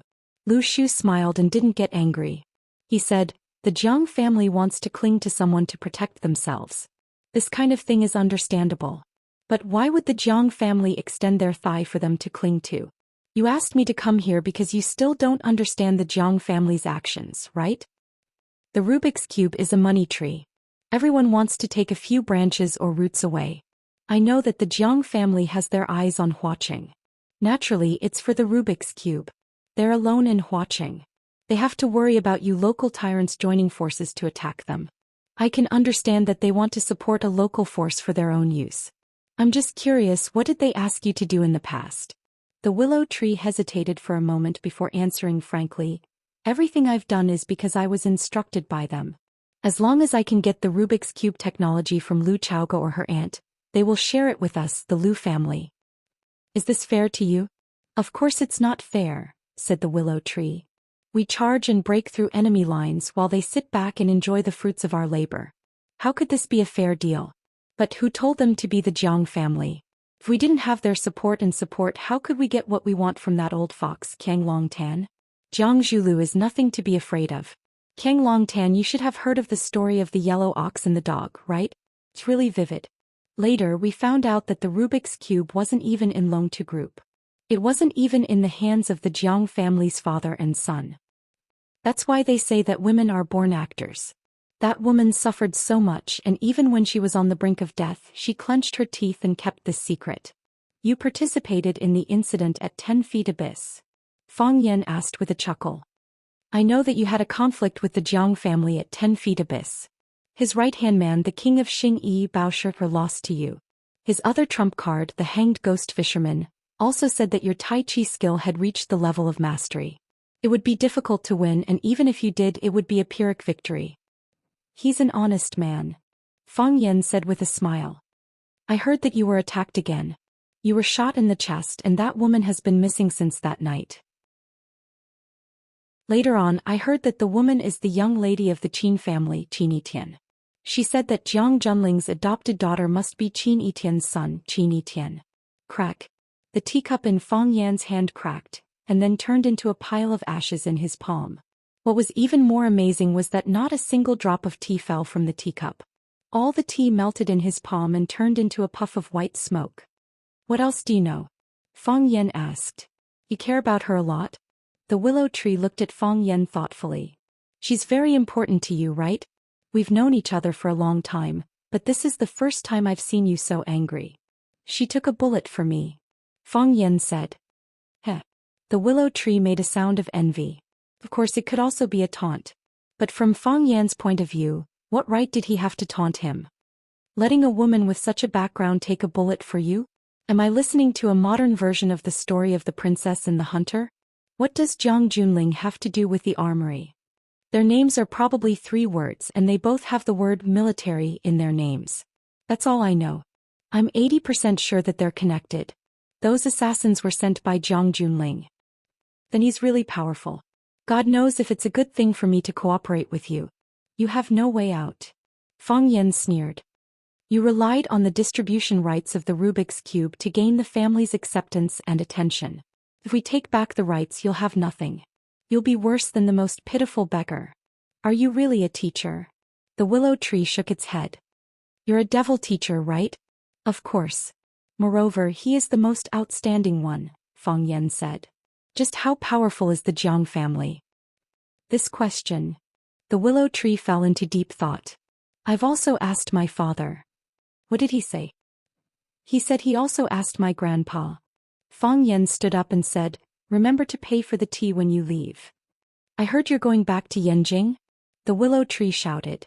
Fang Yan turned to look at the willow tree and asked, do you have a different opinion? It's just a friendly reminder. Just like you said, I have no way out. God knows what kind of crazy things that Lu woman will do if you die. So I can only pray that you're alive and well. You can't go back to Yanjing. Because of the Jiang family. Because of the Jiang family. The willow tree said with a serious expression. I don't know how powerful the Jiang family is. Maybe even my grandpa doesn't know. But they're the most powerful family in Wuxia. There's no doubt about that. What we see and what the outside world sees is only the tip of the iceberg. Hidden in the city, have you ever heard of such a family before? Of course, they didn't know of your existence before. Now, especially after experiencing so many things in Huaqing, do you think you can still live if you go back to Yanjing where they firmly control the territory? Do you think I won't go back because they're too powerful? Fang Yan said with a smile. Take a step back and you'll see the world. After a few years of accumulation, maybe you'll have the strength to challenge them. Or, Miss Qin is willing to take a bullet for you and marry you. If you can enter the Qin family's gate, the Jiang family won't dare to act rashly.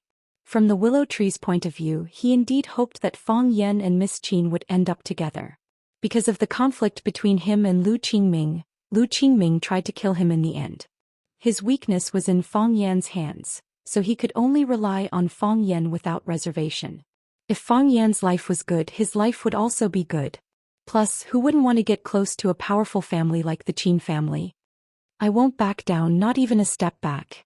Fang Yan's eyes were firm and his voice was passionate. My home is in Yanjing, my parents are in Yanjing, my family and friends are all in Yanjing. I want to go home for the holidays, I want to be filial to my parents, I want to drink with my family and friends. My student is there too. She was injured because of me. I want to go back and see how she is. The Jiang family can't stop me. A strange light bloomed on the willow tree's face and he said, I checked the weather forecast before I came, it's snowing in Yanjing right now. Big people have big scenes, the saying is true. Snowing in Yanjing is for us to go home. Fang Yan laughed. When the time comes, I'll wear a green robe, carry a pot of good wine, listen to the wind and watch the snow and chop off a few heads to cook. Wouldn't life be great? Chapter 320. Hearing this, Lu Shu's blood was boiling, he had the urge to kowtow. He had always disliked Fang Yan because he felt that Fang Yan liked to escape, was too cunning, had too much intelligence but not enough rigidity. However, to be able to say such words, it was enough to show that he was also a heroic warrior with iron bones that could shake the 9 continents, his arrogance soaring to the heavens. When it came to acting cool, Lu Shu was really far inferior. A man in black pushed open the door, stood behind Lu Shu and said, Young master, we can't trust him. Why? Lu Shu picked up the teapot, poured himself a cup of hot tea, leisurely savored it and asked aloud. He's not a good person. Lu Shu smiled and said, Do you think I'm a good person? I just feel that we shouldn't place such a heavy bet on him. If we lose, we'll lose everything. When the Lu family is threatened and there's no profit to be made, they'll throw young master out without hesitation. They've already done that once. Lu Shu turned his body to look at the man in black behind him and said, Chin Pu, sit down. Let's talk. Other people get scared when they see my face and very few people are willing to come and talk to me now. Sometimes finding someone to talk to is an extravagant hope. That's because they're short-sighted. Young master will one day soar to the heavens, Chin Pu firmly said. Lu Shu shook his head and said, I'm not a hidden dragon, I can't soar to the heavens. I just want to try my best to live. Sometimes, living is also a very great thing. If I wait until my good little brother Lu Qingming makes his move, I'm afraid I won't even have a chance to live. This is also the reason why I want to cooperate with Fang Yan. If I don't cooperate with him, if I can't get a part of the profits from the Rubik's Cube, the Lu family, who can tolerate a useless person? Oh, it's more appropriate to call him a monster.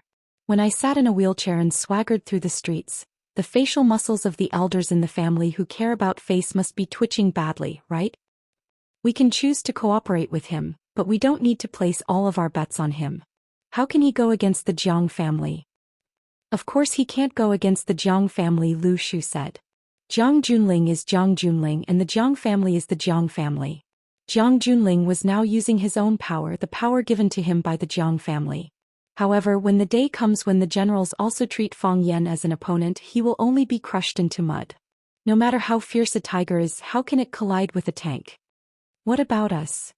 We have no other choice, said the willow tree. After I was heavily injured, Jiang Junling took a look at me and chose my younger brother Lu Qingming. Lu Qingming is dead, maybe he will change his mind again. Lu Shu looked at Qin Pu sitting across from him and said, Qin Pu, don't let hatred blind your eyes. It's an extremely dangerous thing to do. I know that your family died at his hands. You hate Fang Yan and view him as your mortal enemy. If we're talking about hatred, shouldn't I hate him even more? I am the lover of Huaqing, one of the 4 prodigies of Huaqing, one of the top young masters.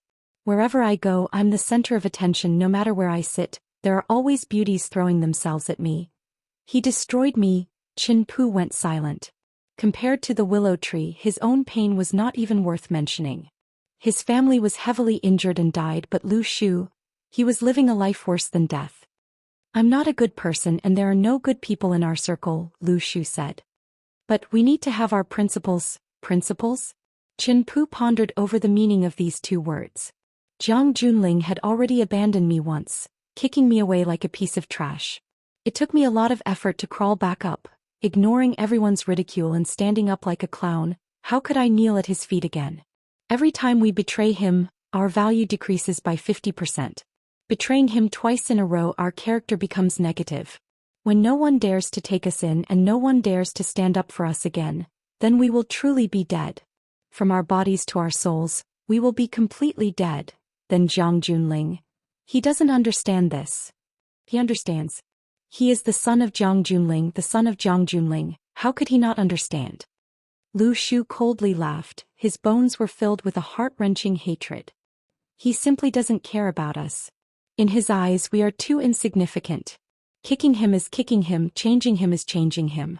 Aside from me, there are still countless people kneeling in front of him. Who can hurt him? Young master, what do you mean? I'll bet again. Lu Shu gritted his teeth. Bet that Fang Yan will win? Bet on life and death, Lu Shu answered. If Fang Yan wins, I'll live. If Fang Yan loses, I'll die. Young master. Lu Shu waved his hand dismissively, saying, if I lose twice in a row, then the heavens won't accept me. What's the point of living then? He put down the teacup in his hand and said, push the wheelchair in. Right now I really can't leave it. Qin Pu silently stood up, pushed the wheelchair in from the door, then helped Lu Shu sit on it. Go back, Lu Shu said. Remember to pay for the tea.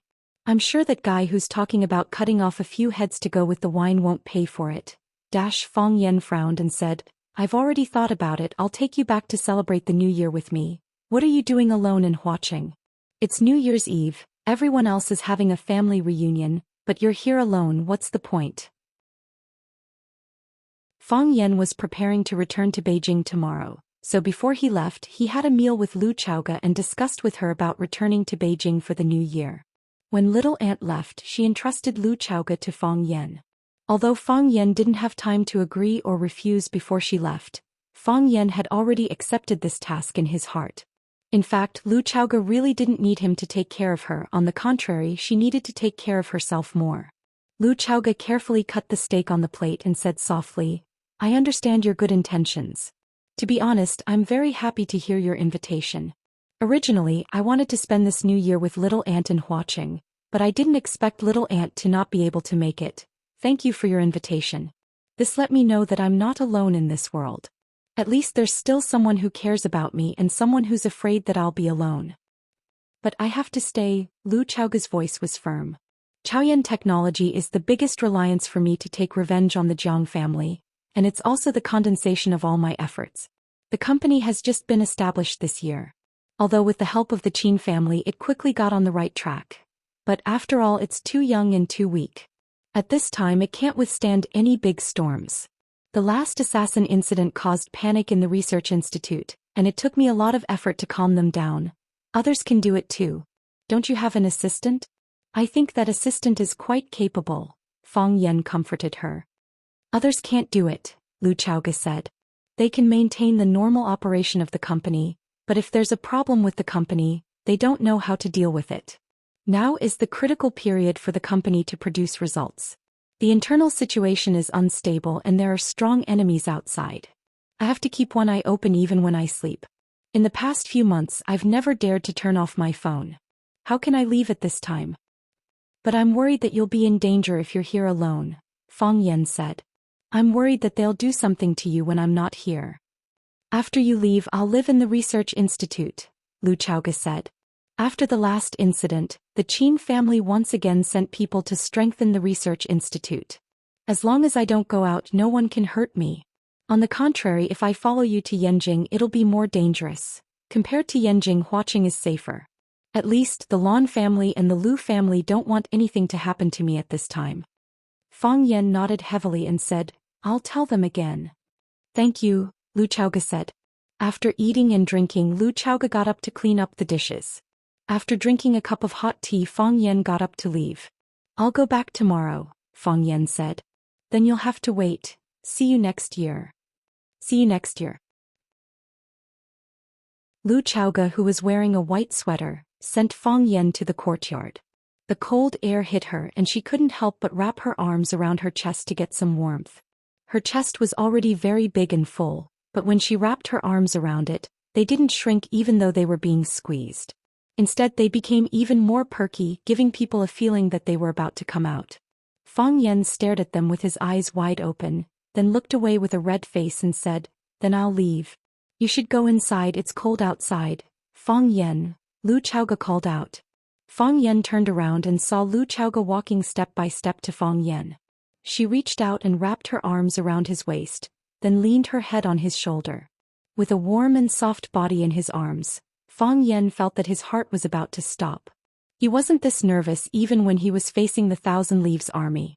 He didn't know what to do and raised his arms, but he was worried that she would get up immediately, so he quickly hugged her.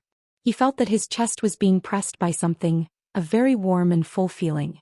I've said it before, I'll help you make Chao Yan the #1 in Hua City, the #1 in Huaxia, the #1 in the world, Lu Chaoge said.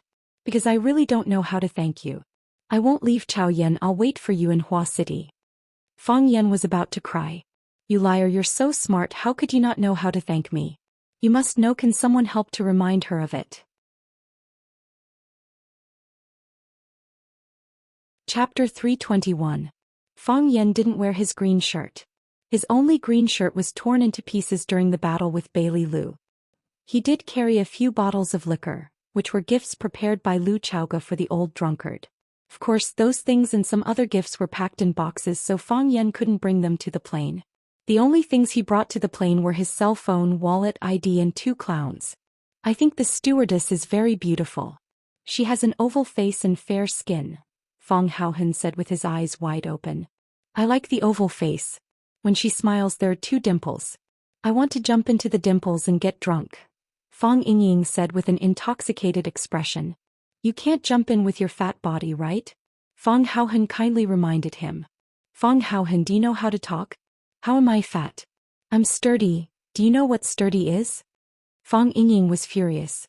He hated people calling him fat and accusing him of not being as handsome as junior martial uncle Fang Yan.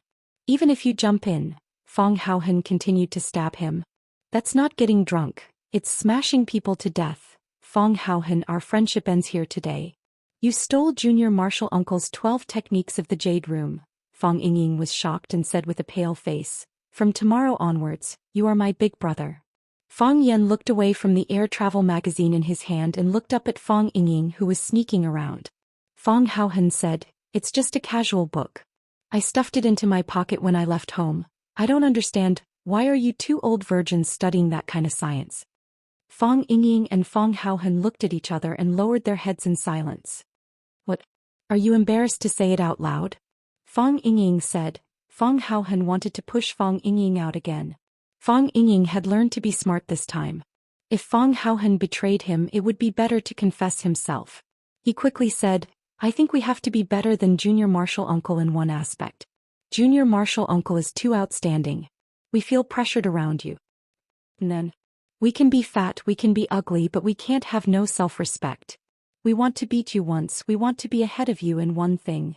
And then, we want to end our virginity before you do. Innocence. Fang Yan looked at Fang Yingying's bun face in shock and said, You didn't have this when you were born, right? Junior martial uncle, I'm talking about virginity. Chaste virginity.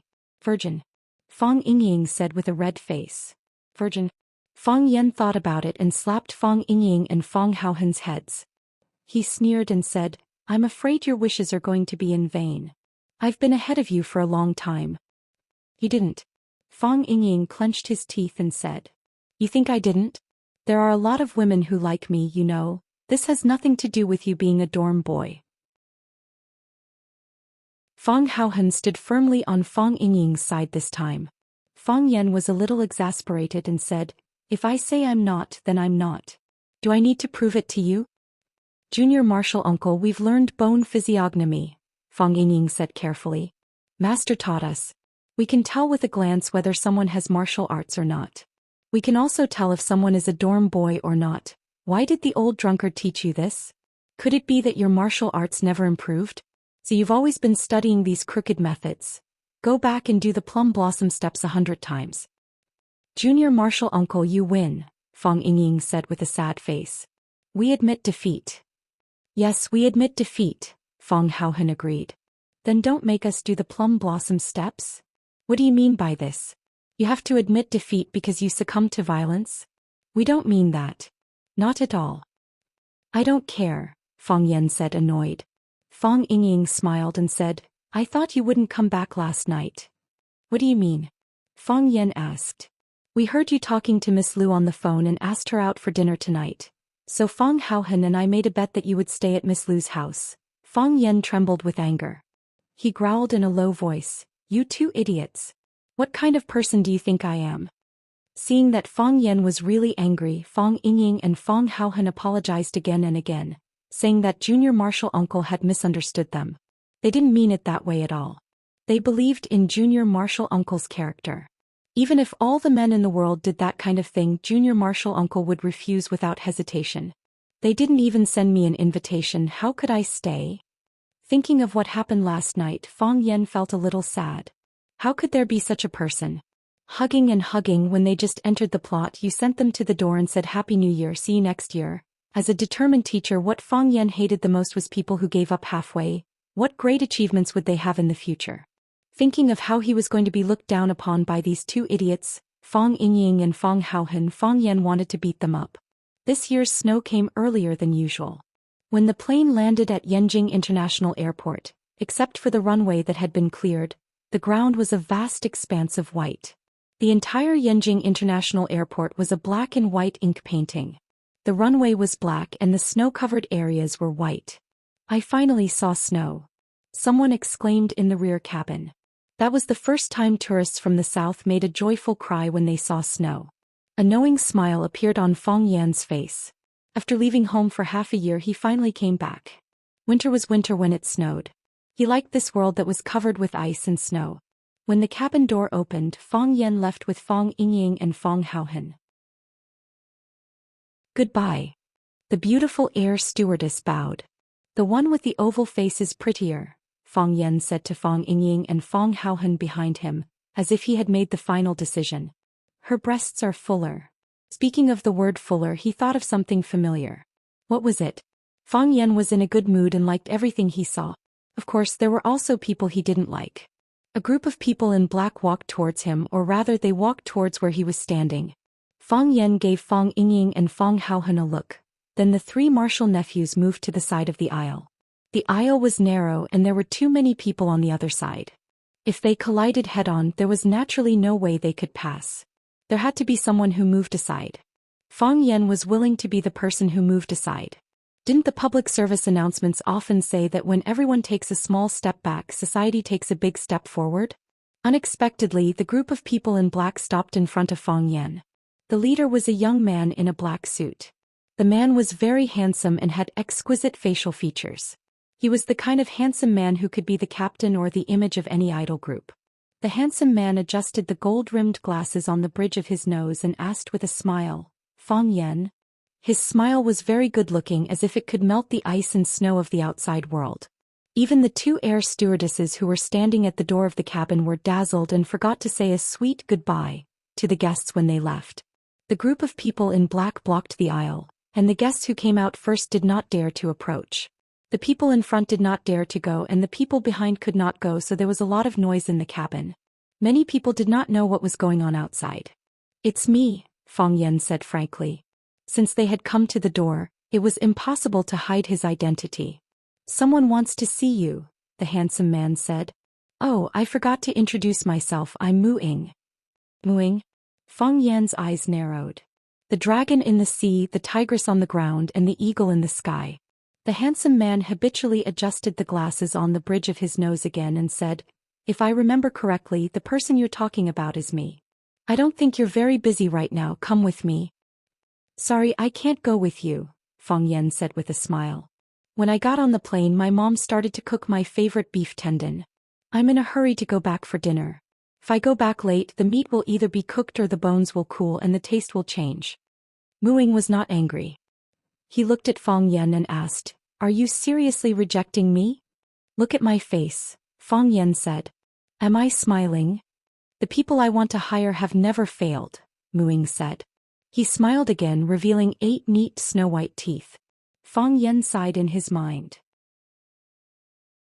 It was a pity that this guy didn't become an actor to make little girls scream and cry. Don't make it hard for me and I won't make it hard for you, okay? We're both polite people.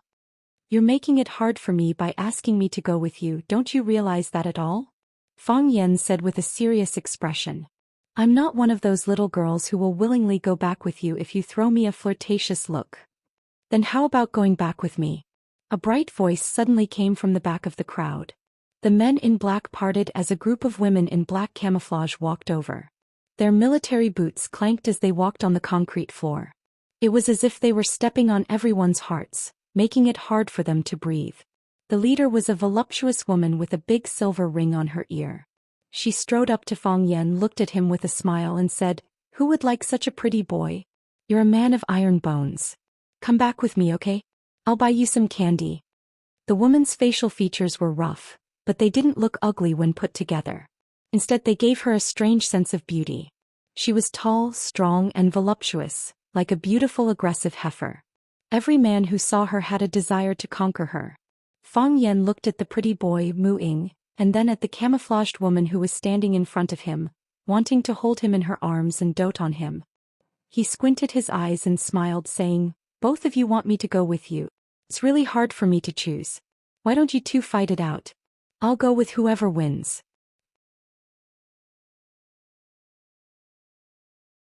Chapter 322.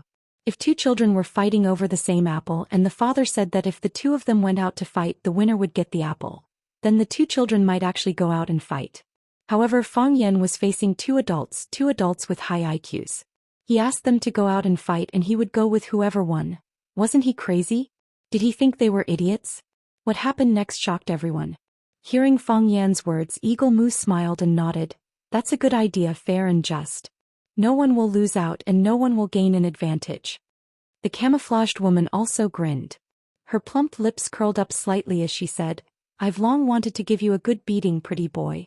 A perfectly fine man growing up to look like a sissy like you, it's disgusting to look at. Then let's begin? Eagle Mu said.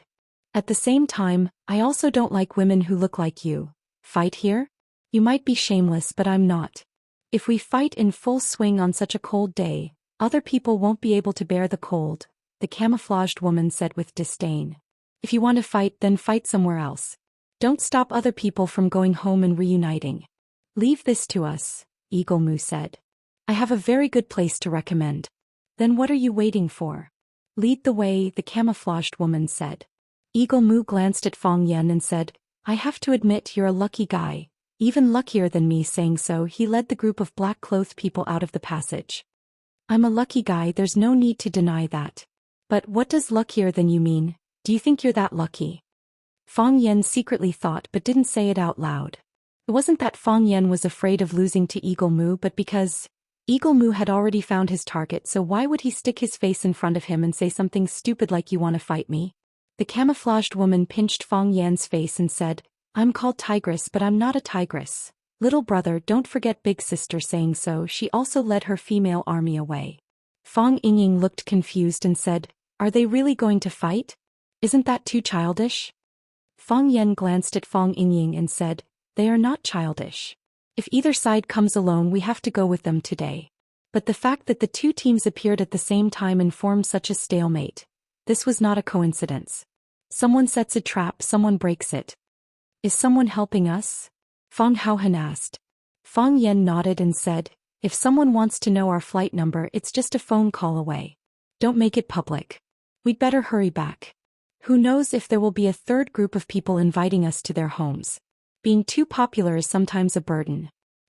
The three martial nephews were planning to wait until Mu Ying and the tigress were far away so they could escape.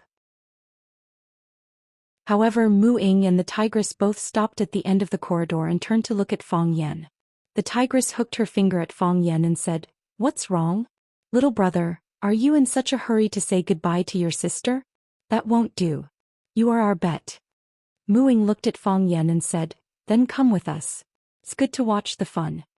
Fang Yan had no choice but to follow the two groups of people toward the place they were leading. It wasn't until the group of people who blocked the passage had gone far away that the passengers who were intercepted got off the plane one after another. Just now, those groups of people were at daggers drawn, and they didn't even dare to breathe. Some people regretted that they didn't take out their mobile phones to take pictures. Otherwise, they could have posted them to attract attention. "That man with glasses is so handsome," the women praised one after another. Fang Yan didn't know how Mu Ying and the others found this warehouse. There were so many warehouses in the airport and he didn't know how they knew that this warehouse was empty. The warehouse, which was the size of a football field, only had some junk piled up in the corner. No one looked after it and no one passed by. It was indeed an excellent place to practice. Mu Ying adjusted the glasses on the bridge of his nose, walked out from the crowd and stood in the middle of the warehouse. The tigress grinned at Fang Yan and said, "Little brother, watch carefully. I'm going to break the bridge of this pretty boy's nose. In my eyes, you're better looking." Fang Yan smiled and nodded but didn't say anything. He didn't want to offend anyone before he figured out the situation. He felt that he was the most innocent person in this incident. He just wanted to go home for the new year, and then two groups of people suddenly rushed out and wanted to take him away. Who did he offend? Not only was Mu Ying handsome, but his body was also very good. Coupled with the small glasses on the bridge of his nose, he looked like one of those beautiful men on TV. The tigress was tall and standing opposite Mu Ying, she seemed to be stronger than him. Of course, the tigress's leather boots definitely had some advantages. As for whether Mu Ying's leather shoes had any internal strength enhancement, it was not something that outsiders could know.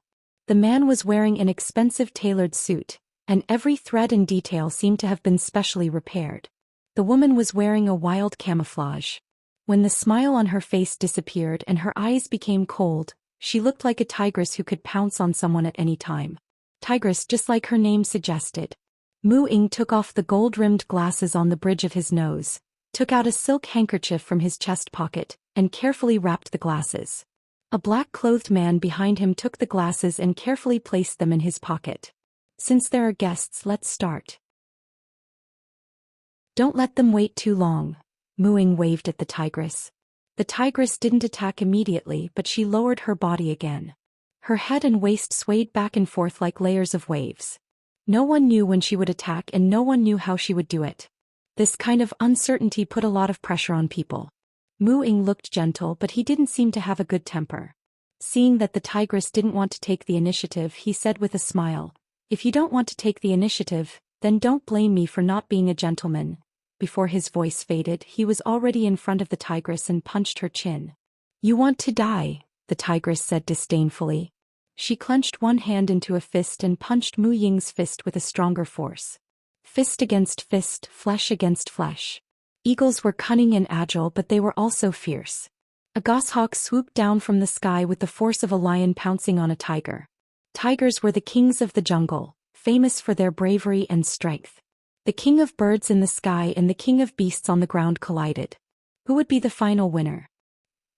Before the fists touched, the wind and chi carried by the fists had already collided, creating a piercing noise. Boom! The two fists collided and two majestic waves of air swept out. Mu Ying's meticulously combed hair was blown into a mess, and the big silver earring on the tigress' ear shook violently as if it was going to fly away. This wasn't the end. The moment their fists touched, they both exerted force again. Release of internal force. Bang! With a muffled sound, Mu Ying and the tigress were sent flying at the same time. According to the book, use of force, external force could injure people and internal force could kill people. In other words, using the same amount of force, external force could severely injure someone, while internal force could directly kill someone. This was also the reason why countless martial artists wanted to practice internal force but couldn't find the right path. Zhou Xian was a classic example. His external force had reached the peak, but compared to Fang Yan, who could release internal force, one move was enough to determine the winner. Mu Ying and the tigress both knew how to release their internal force, which was extremely rare in Yanjing. Also, according to Fang Yan's observation, the two were very good at using qi, and their qi was thick and strong. He was afraid that they were about to enter the third realm of external force and internal force. Of course, there was also the possibility that they were deliberately hiding their strength. After one hit, the tigress took 3 steps back and Mu Ying took 4. The tigress had a slight advantage. The tigress laughed proudly and said, "It's a pity that I didn't destroy your pretty face. You always say that I'm good-looking. Do you like me?" Mu Ying said elegantly, as if the previous loss didn't affect his mood at all. He was a guy who could easily win the favor of women. The tigress sneered and said, "Yes. I like you so much that I want to kill you." Her figure spread out once again, and the leather boots under her feet clattered on the concrete floor like a running monster. Mu Ying's eyes narrowed. He ran twice in a row and his body suddenly jumped high. His body soared into the air, and then he swooped down like a vulture hunting for its prey. He clenched his fists and punched the tigress's head. If this punch landed, the tigress' head would burst open like a watermelon that had received a heavy blow, and juice would splatter everywhere. The tigress knew his intention, but she didn't try to dodge. She was confident that she could send him flying before he hit her head. At the moment of life and death, Mu Ying's fist suddenly disappeared. Oh, it just moved down an inch. Whoosh! His fist silently appeared on the tigress's chest, and then he punched the tigress's plump and sturdy chest. Bang! The tigress' body was hit hard and she flew backward while blood spurted out of her mouth. However, as her body flew backward in the air, the military boots on her feet suddenly left her feet, like a missile that was shot out. Bang! Mu Ying's chest was hit by the leather boots. He grunted and his body, which was flying in the air, fell heavily to the ground. "Good fight," Fang Yan praised sincerely. "Both sides hurt."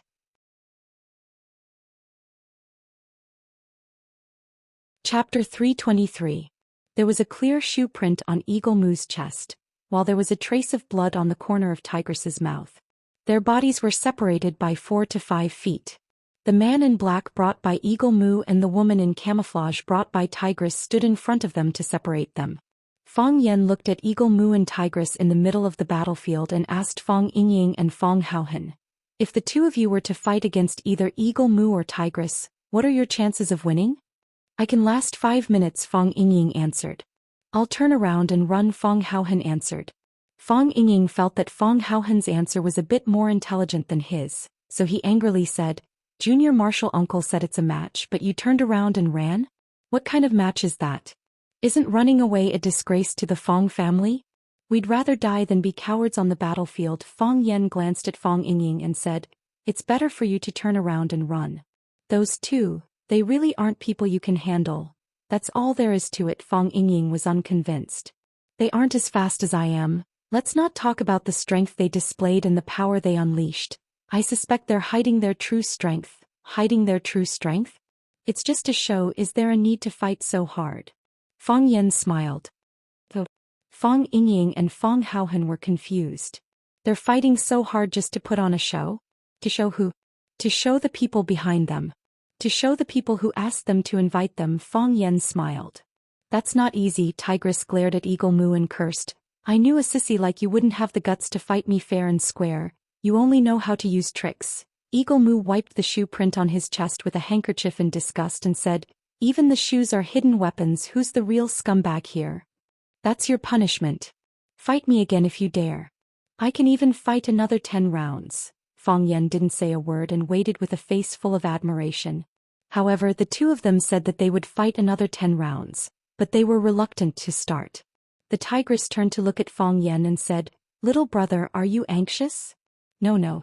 Fang Yan waved his hand. "You guys fight your own battles, don't worry about me. The two of you are highly skilled and your strength is strong. I admire you from the bottom of my heart. I was so engrossed in watching that I didn't notice the passage of time." Eagle Mu laughed and said, "That's true. We will fight our own, and when the sandpiper and the clam fight, the fisherman will reap the spoon, we will both be wounded, and then none of us will be able to take you back. Am I right? Fang Yan didn't hide it anymore. He smiled and said, with your current state you can't stop me if I want to leave, right? The tigress was overjoyed and pointed at Fang Yan. Bold, this is the kind of man this tigress likes. Eagle Moo also smiled and said, you really know how to take advantage of others. We really can't stop you now, you can go. Fang Yan waved his hand and told Eagle Moo and the tigress, to be honest, I think you two are a good match. Thank you for welcoming me, we'll meet again in the future. The tigress was angry, but Eagle Moo was even angrier. The tigress looked at the three of them walking away and smiled. I heard that Eagle Moo never fails when he invites people. Is today an exception?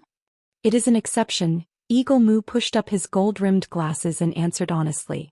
Not being able to invite the guests back, that master of yours is probably going to be furious, right? The tigress mocked. I didn't manage to invite the guests back, and neither did you, Eagle Moo laughed. The young lady must be very happy to hear such news. Why would she blame me for not doing a good job? You purposely came to ruin my plans. Same to you. Do you still want to fight? I want to do some exercise today, I need a target to vent my anger on. I'm sorry, I suddenly don't want to move today. Why? The tigress asked. You're too ugly, I can't hit you, Eagle Moo said. The three of them left the airport, but no one came to pick them up. They hailed a taxi and got in. After telling the driver the address, the taxi driver looked hesitant. Why aren't you leaving? Fang Yan asked. Big brother, that place is too far. I'm afraid that the road will be blocked by snow, the taxi driver explained. At 100 yuan as a tip, Fang Yan said. Big brother, it's not about the money, I'm just afraid that the wheels will get stuck. If that happens, I won't be able to call for help. Add 200 yuan as a tip, Fang Yan said. Brother, you're a kind person. With these 200 bucks, even if the wheels get stuck, it'll be enough for me to call for a tow truck. Sit tight, we're leaving now. I promise I'll send you back for dinner. No problem. So the taxi crushed the snow on the ground and left a trail of dust behind. After Fang Yan and the other two left, Eagle Moo and the tigress came out from another exit. They left in their own cars. There were still people waiting for them in Yanjing City. Swallow Dock. It was a very strange place. It looked like a town, but it also looked like an isolated village. It belonged to Yanjing City, but it was very far from Yanjing City. Although it was called a suburb, it was built beautifully, classically, and solemnly. Fang Yan's home was here. Screech. The taxi stopped in front of the stone monument of Swallow Dock. The driver pointed at the road that hadn't been cleared and said, Brother, there's really no way to go forward. The road ahead is covered by snow, who knows if there are pits in it. Can you walk a few steps? Sure. Then I'll walk a few steps, Fang Yan said. He didn't want the taxi to send him directly to the door, he didn't think he was ready. The three got out of the car. When the taxi driver left, he politely gave them his business card and said that if they needed a car, they could call him at any time. After getting a positive answer from Fang Yan, he turned around and left. Fang Yingxiong and Fang Haohen's faces were filled with excitement, and they had the awe-inspiring aura of someone who had just returned home. Fang Yan was a little timid. The closer he was to home, the more nervous he was. When he left home, he didn't look good, and now he was a little embarrassed. The closer he was to home, the more timid he was. Junior Marshal Uncle, let me carry the suitcase. Fang Yingying picked up the heaviest suitcase. Inside were gifts that Lu Chaoga bought for the elders of the Fang family. If he carried it back, it would naturally be pleasing. Fang Haohen was a little slow, so he had to pick up Fang Yan's suitcase. He stared at Fang Yingying with dissatisfaction, blaming him for not being loyal. Fang Yan's hands were empty and his heart was empty. The shoes of the three stepped on the snow, making a kacha-kacha sound. The familiar street, the familiar alley, the familiar river embankment, the familiar willow, kacha. Fang Yan suddenly stopped in the snow. Fang Yingying and Fang Haohen, who were walking in front, turned around at the same time and looked at Fang Yan in confusion. Fang Haohen asked, Junior Marshal Uncle, why didn't you walk?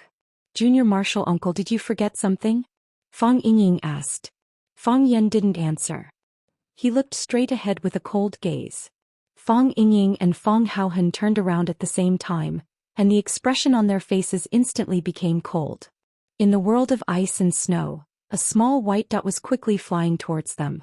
The white dot became bigger and bigger, and its speed also became faster and faster. Finally, it turned into a human figure. His white robe fluttered and his black hair was loose. An extremely handsome and gentle man stood in front of Fang Yan. He held a bamboo scroll in his hand, and his whole body was filled with a comfortable scholarly aura. His smile was very gentle and his eyes were very pure. Everyone who saw him would think that he was a noble young master who lived in seclusion in the mountains, untainted by karma and untainted by dust. The only thing that was out of place was that he was standing barefoot in the snow in this windy and snowy weather. His feet sank deep into the snow, leaving a row of long footprints on the white snow. However, when Fang Yan saw the row of footprints, his pupils couldn't help but shrink again. Every footprint was the same size and every footprint was of the same depth. In other words, as he ran, the strength of every step he took was the same, not a bit lighter, not a bit heavier. Just how heaven-defying was this person's control of strength? He didn't waste a single bit of strength. Bai Xiu was an anomaly. Even in a place like Swallow Dock where there were countless strange people, he was still an anomaly. No one had ever said that he was talented and no one had ever dared to look down on his strength. He kept a low profile but everyone liked and respected him. Fang Huohuo was an exception. Yi Gentle was known as the #1 among the younger generation in the martial world, but she said that he didn't have a 100% chance of winning against Bai Xiu. When Fang Yan didn't have the heart of Tai Chi, Yi Gentle was a fierce existence who could pinch Fang Yan as she pleased. But such an invincible woman said that she might not be able to defeat Bai Xiu. How could Fang Yan, who was lying on the bed, face himself? Fang Yan and Bai Xiu were polar opposites in Swallow Dock. Fang Yan was a typical bad boy while Bai Xiu was the representative of a good boy.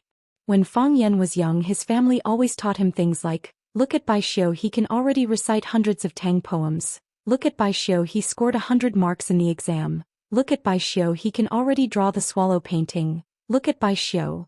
Every bad boy had a good boy by his side. The good boy by Fang Yan's side was Bai Xiu. Bai Xiu looked at Fang Yan and grinned. It was snowing heavily. I was sitting at home warming my wine and reading poems. I happened to read the line, "The master of Mount Hibiscus in the snow. Dogs bark at the wooden door, returning on a snowy night. When I heard the sound of a car outside, I thought it must be you." Bai Xiu looked at Fang Yan with joy and said, "It's really you."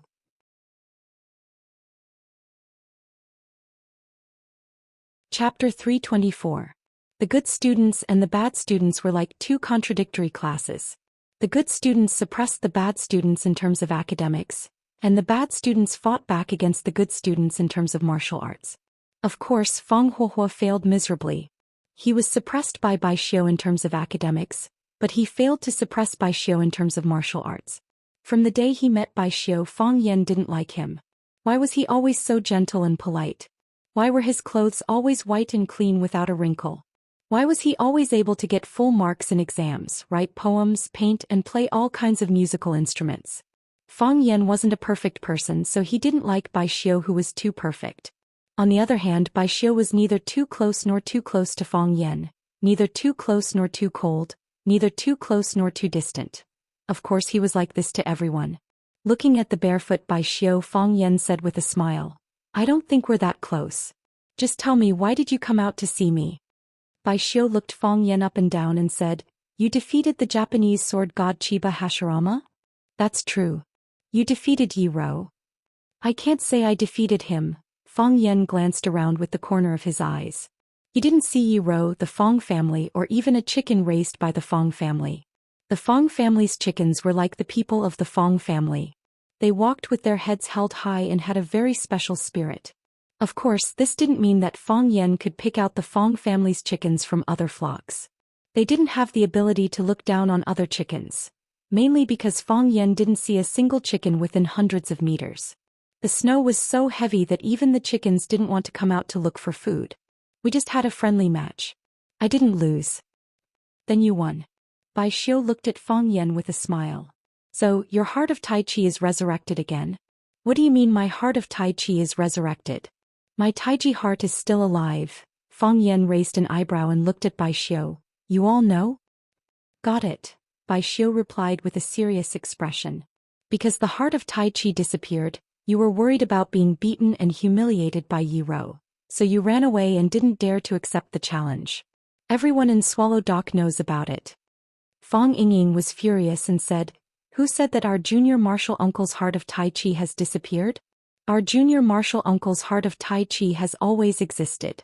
Not only does it exist, but it has also risen by a very, very large realm. The reason why our junior martial uncle ran away, not to run away but to leave, was because he didn't want to hurt Miss Yi. Junior martial uncle's heart of Tai Chi was improving too fast, and his strength was getting stronger and stronger. He was worried that he would defeat Miss Yi in this year's competition. Miss Yi is such a proud and arrogant person. If she fails, how sad will she be?" "That's right," Fang Haohen echoed.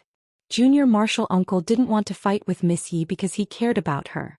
Otherwise, junior martial uncle wouldn't have left. Besides, even if junior martial uncle left because the heart of Tai Chi disappeared, now junior martial uncle's heart of Tai Chi has come back, and it has improved greatly. Isn't this a good inspirational story? In the eyes of Fang Yingying and Fang Haohen, their junior martial uncle Fang Yan was a disabled but strong-willed person. After the heart of Tai Chi disappeared, he didn't want to give up. He endured humiliation and ran away from home to regain his confidence and become a real strong human being. Finally, through his hard work and luck, he finally succeeded. The school should write the story of junior martial uncle Fang Yan into the textbooks. Bai Xiu laughed as he looked at Fang Yingying and said, "Hero, you're getting fatter and fatter.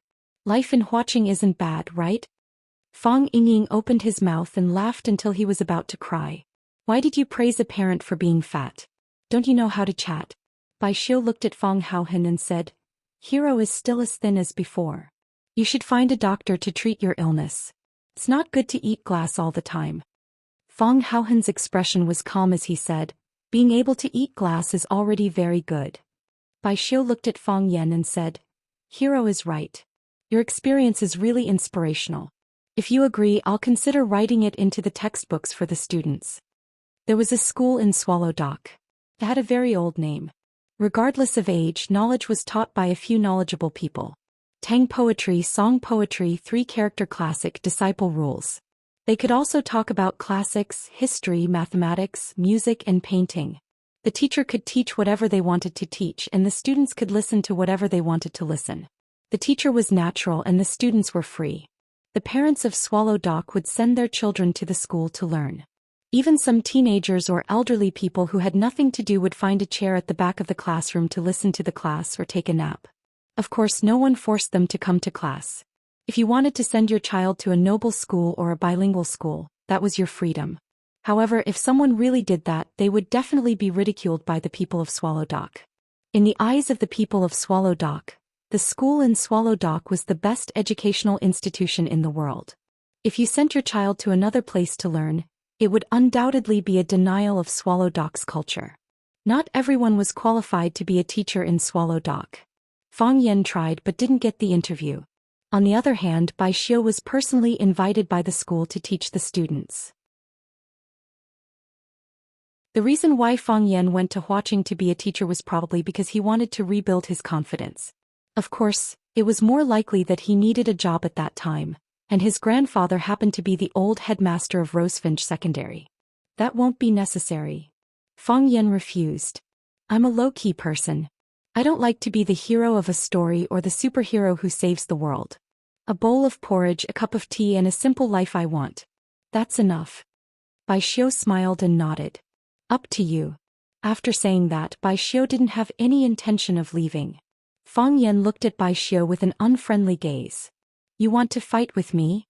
No. Bai Xiu acted as if he had heard something very ridiculous. He waved his hands in denial. His pale cheeks flushed red.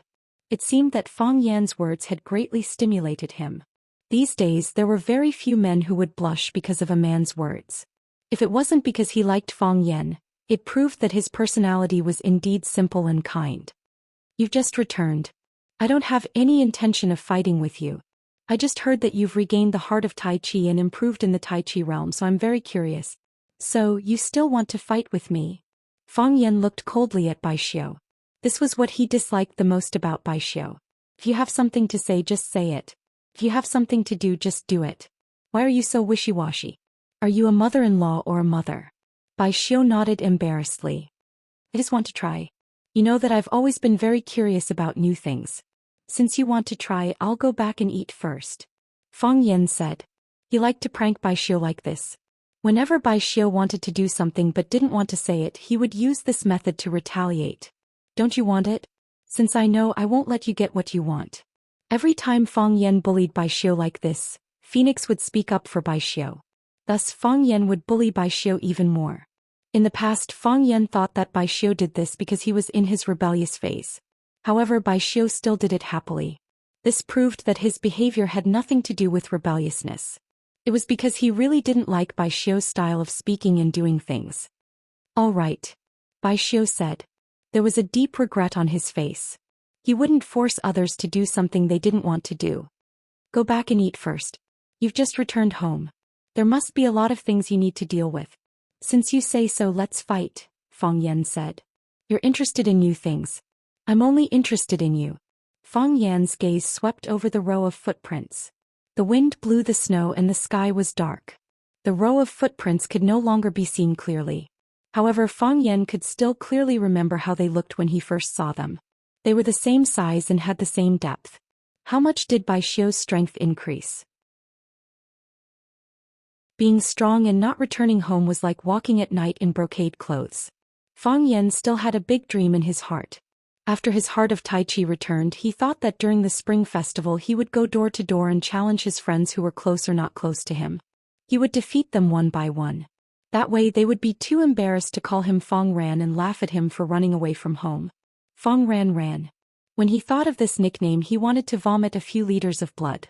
Since Bai Xiu took the initiative to challenge him, then he would start with him. Is it too bad?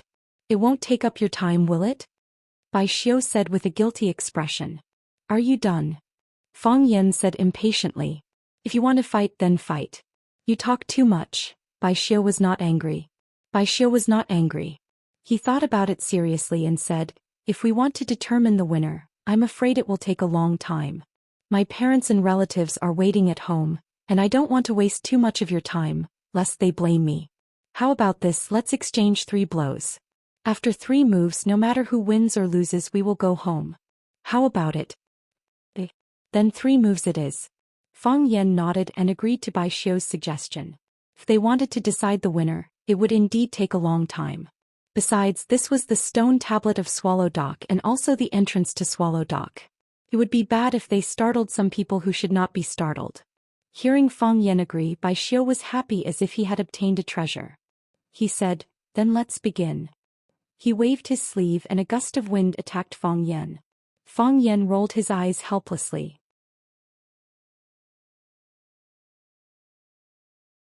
Chapter 325.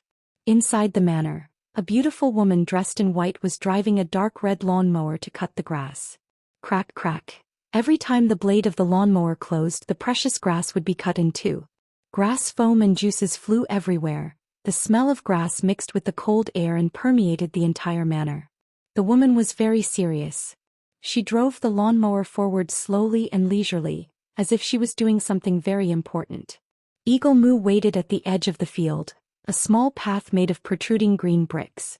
This way he wouldn't step on the young lady's favorite patch of grass. Crack, crack. As the lawn mower passed by Eagle Moo, the white-clothed, white-gloved mower didn't seem to have any intention of stopping. Eagle Moo called out, "Young lady, the tigress appeared at the airport. I couldn't bring Fang Yan back." "Got it." The woman responded faintly and continued to drive the mower to cut the grass. Eagle Moo's report didn't come as a surprise at all. Eagle Moo smiled, pushed up his gold-rimmed glasses, then turned around to leave the manor. Since the young lady said she got it, that means she already expected this answer. In an old courtyard house, a young man was sitting on a stone chair playing chess with an old man.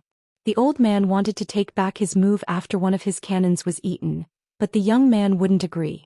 The two of them were in a stalemate, neither able to convince the other. Knock knock. The sound of someone knocking on the door could be heard. The old and leaky wooden door swayed gently, but no one pushed the door open to enter. The old man pushed the chess piece forward and said, "I hate it when I'm playing chess the most. If you have something to say, then get out of here. Don't bring these trivial things to disturb my peace." You knew you were going to lose, so you purposely pushed the chess piece away, the man smiled and said. It's not the first time either. The old man took a sip of hot tea from the teapot and scolded, You think I'm a sore loser? I've lost at least 80 battles, big or small, in my life. And the result? Where are the old dogs that beat me now? Did a person who would never lose, how many people would be jealous of him? Sometimes it's better to lose, it's better to be safe. If he lost, he could live longer. Look at me. How old am I? I've already forgotten about it. The old man thought of something he was proud of and started singing at the top of his voice. I was originally a carefree person from Crouching Dragon Hill. Talking about yin and yang was as easy as turning one's palm to protect the universe. The late emperor went down to Nanyang to invite the imperial entourage thrice and allied with Dong Yu to destroy Chao Wei. He was given the title of Marquis of Wuxia, holding the commander's seal, conquering from the east to the west, attacking from the north to the south. The man sat on the stone chair and listened with a smile.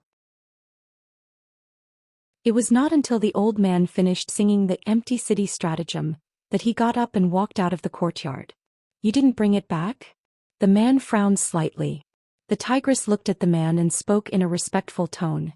Eagle Moo interfered. We had a big fight, but the target went missing. The expression on the man's face gradually softened as he said, It's not surprising that they knew we would take action. They could protect him for a while but not forever. This is Beijing. The man stepped over the threshold of the small courtyard and headed outside. A man in black followed behind him unhurriedly.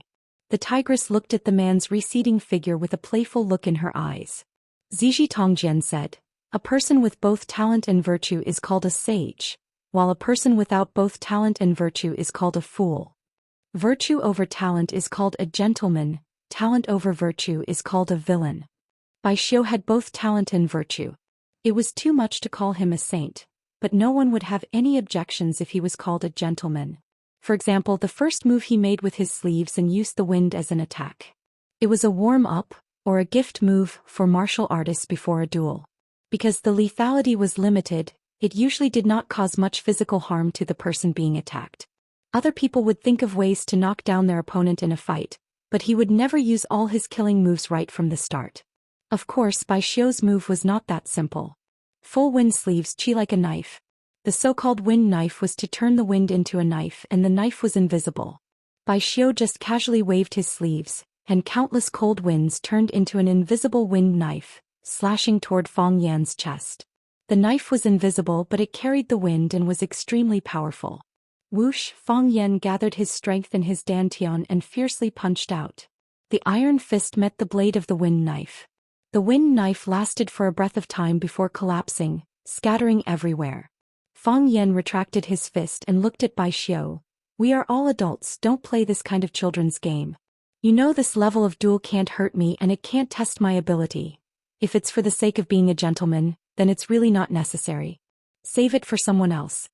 Bai Xiu smiled honestly and said, I know this wind knife can't hurt you and I also know this level of attack can't test your ability. But you just came back and I want to fight you to the death. I don't think that's appropriate. I don't want to kill you. 2 more moves, Fang Yan said. Hurry up. I still have to go home after the fight. Fang Yan looked up at the sky and said, The snow is getting heavier. The sky grew darker and snowflakes fluttered down, dancing in the wind. Yeah. The snow is getting heavier, Bai Xiu agreed. His body spun 360 degrees on the spot, so fast that he was like a spinning top whose shadow could not be seen clearly. His robe flapped in the wind and his sleeves fluttered towards the sky. It was as if he wanted to catch all the beautiful snowflakes falling from the sky in his sleeves. Whoosh!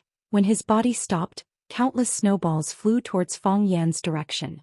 These snowballs were the size of fingernails, crystal clear, round and cute, as if they were finished products from a machine production line. However, countless snowballs were equivalent to countless silver bullets. They carried a strong gust of wind and murderous intent, whistling towards Fang Yan. The sky full of snowballs gathered into a formation. Fang Yan's body as well as his possible escape routes were all sealed. Fang Yan's eyes became cold and finally became serious. He knew the power of these snowballs. Each snowball was like a hard steel ball. These ice balls that Bai Xiu had temporarily condensed had a destructive power that could destroy anything. Even an iron plate could be pierced through by them. Flying flowers and leaves could hurt people. The same principle applied to wind knives and snow arrows. During the war, the Xingyi master Li Hanshan encountered dozens of strong enemies. Unarmed, he killed all the attackers with a handful of pine needles. Later he found out that these people were members of the East Sea Black Dragon Triad. In a rage, Li Hanshan joined the national army and led his mountain-moving brigade to wipe out countless invaders. He especially took revenge on the East Sea Black Dragon Triad. In the northeast of Wuxia, the strongest area of the Black Dragon Triad was almost completely wiped out by Li Hanshan. This was the effect of practicing internal force to the extreme. Li Hanshan finally became a grandmaster and was nicknamed King of Needles. From then on, generations of martial artists aimed to pursue stronger and purer internal force. Fang Yan and Bai Xiu were both masters of internal martial arts, and also figures of the inner Jianghu. They started to practice qi at a very young age, and when qi flowed through their whole body and into their weapons, they could always achieve unexpected results. Bai Xiu's second attack made Fang Yan feel danger. The heart of Tai Chi rotated automatically, and the Tai Chi realm also unfolded naturally. In the Tai Chi realm, the countless snowballs turned into countless white spots, rushing toward all the vital points and acupuncture points on Fang Yan's body. This alone showed that Bai Xiu's strength was unfathomable. Those ordinary snowballs in his hands seemed to have eyes, and had the ability to recognize and hit acupuncture points. If they hurt the flesh, they would only have to lie in bed for 3 months to recover. However, if they hurt the vital points or acupuncture points, they would either die or be disabled. This Bai Xiu had indeed become fierce. Of course, the purpose of a martial arts competition was to defeat the other party. An opponent who always attacked one's buttocks or calves would probably be looked down upon. Fang Yan stretched out his hands. With just a light stretch, he caught a handful of snowballs in his palms.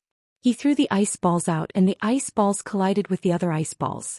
One hit the other, and the 2 snowballs that deviated from their direction hit even more snowballs at the same time. With the help of the Tai Chi realm, Fang Yan could clearly see the positions and trajectories of those snowballs. He was like a brilliant magician, using the snowballs as a primer, causing the interior of the ice formation to loosen and disintegrate. Pa pa pa pa pa. The sound of the snowballs hitting each other rang out incessantly, and the sound of ice cracking rose and fell. Pa. The wind stopped and the snow scattered. Fang Yan's surroundings were restored to tranquility. The howling wind stopped, and the ice balls that were jumping restlessly also disappeared. It was as if they had never been in this world. They were originally condensed from snowflakes, and after being hit by the snowballs infused with hidden force from Fang Yan, they naturally broke into pieces, and then instantly turned back into soft white snow. Bai Xiu's eyes flickered and he said, "This is the evolved Tai Chi realm?" The previous Tai Chi realm wasn't like this, it didn't have this kind of ability. "This is the evolved Tai Chi realm," Fang Yan said with a smile. "I named it Starlight. Every meteor has its own trajectory, and in my Tai Chi realm, every object's movement, even the slightest movement of grass, has its own trajectory." "Congratulations," Bai Xiu said. "If it's sincere congratulations." A withered yellow bamboo piece appeared in Fang Yan's palm and he said, "Why do you still want to kill me?" There were words on the bamboo piece. The first line of the Sleeping in the Snow with the Master of Hibiscus Mountain. The sun sets in the distant mountains.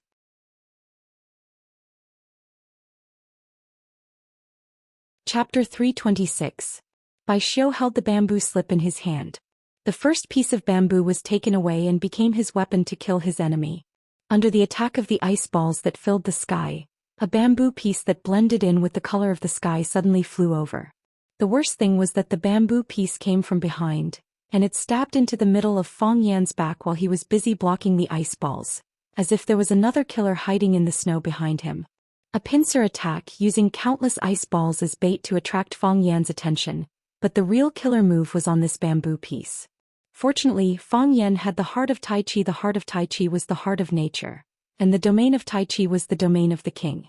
In his own territory, everything was under Fang Yan's supervision.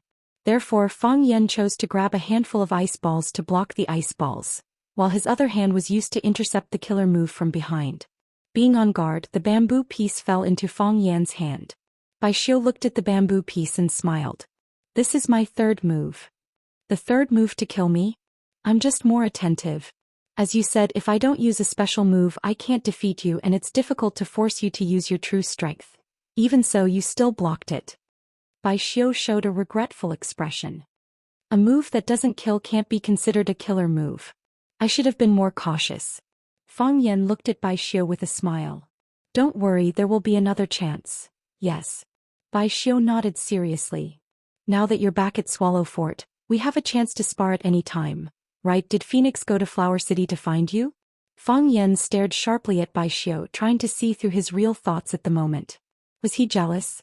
Or could it be that the murderous intent had arisen from love? Yes. Fang Yan nodded. Since Bai Xiu already knew, there was no point in hiding it. After all, many people had seen the Phoenix when he had fought against the Thousand Leaves army on the peak of One Sword Peak. A shy smile appeared on Bai Xiu's face again as he said, "Thank you." "Thank you?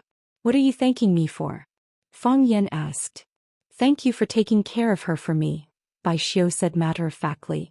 "Aren't you worried?" "Worried? I'm worried that we'll rekindle our old feelings," Fang Yan said. "The two of you never had any feelings for each other. How could you have rekindled them?" Bai Xiu asked with a puzzled expression. Fang Yan felt like he had been stabbed in the chest. He waved his hand and impatiently said to Bai Xiu, let's go back to eat." "Goodbye," Bai Xiu said with a smile. By the time Fang Yan, Fang Yingying and Fang Haohen had gone far away, Bai Xiu was still standing straight in the snowstorm. He pulled his right hand out from behind his back and looked at the red line mark in the middle of his palm with a slight frown. He took out another piece of bamboo from the bamboo slip, then used it as a knife and used it to make a cut on his palm. His flesh split open and blood gushed out. His palm and the gaps between his fingers were instantly dyed red with blood. The shallow red line was actually a living creature. Perhaps it had sensed danger and wanted to burrow deeper into his flesh. Bai Xiu's fingers shot out like lightning and pinched one end of the red line with 2 fingers, forcibly pulling it out of his palm. Screech, screech, screech. The red line shook its head and let out a soft cry. Bai Xiu raised the red line snake in front of his eyes and looked at it, then suddenly exerted force. Crack. The red line snake's body exploded and turned into a puddle of blood. Bai Xiu threw the red line snake on the ground, then grabbed a handful of snow and rubbed it in his hand to clean the blood off his fingers. "What else do you know?" Bai Xiu muttered to himself. The biting cold wind blew his long hair, and his white robe also danced wildly in the wind. He sprinted barefoot like a wandering ghost in the wilderness. Crack, crack, crack. The 3 martial nephews walked through the deep snow toward the Fang family's mansion again. "Junior martial uncle, who won, you or Bai Xiu?" Fang Yingying asked as he carried the big box. Because the snow was too deep, he could not put the box on the ground and pull it. He could only carry it in his arms and protect it carefully. He knew that the box was filled with gifts from Miss Lu Chaoga to the Fang family's master. If he carried it back like this, the matriarch would at least praise Fang Yingying for his hard work and that this handsome young man was very good at doing things. "I won," Fang Yan said. "I knew junior martial uncle must have won, so I didn't ask." "So I won't ask," Fang Haohen said. Fang Yingying had the urge to beat up Fang Haohen. "How could you stab your own brother like that?" He retorted. "I also knew that junior martial uncle must have won.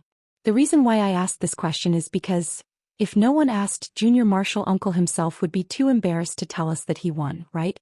And this is the only way to express how much we value junior martial uncle's every match." "He didn't lose either," Fang Yan said. His expression was stern and his eyes were filled with unfathomable thoughts. "What do you mean?" Fang Yingying and Fang Haohen were dumbfounded. What kind of answer was that? Did junior martial uncle win or lose? If he won, junior martial uncle would definitely tell them, because he was not a humble person. "Hero. Good man," Fang Yan said in a deep voice. "If Bai Xiu wants to kill you, don't hesitate, run. Run as far as you can." "Junior martial uncle." Fang Yingying's eyes widened. "Bai Xiu is junior martial uncle, we understand." Fang Haohen kicked Fang Yingying's foot and interrupted. "We won't give Bai Xiu a chance. If Bai Xiu wants to kill us, we'll turn around and run," while shouting for help. Fang Yan looked at Fang Haohen with relief and said, That's what you should do. Don't have any wishful thinking. Fang Yingying was very sad. He felt that he couldn't understand what junior martial uncle and Fang Haohen were talking about. Why did Bai Xie want to kill them? They were all from the same village. Why did he want to kill them? If he dared to kill them, wouldn't he be afraid of junior martial uncle's revenge?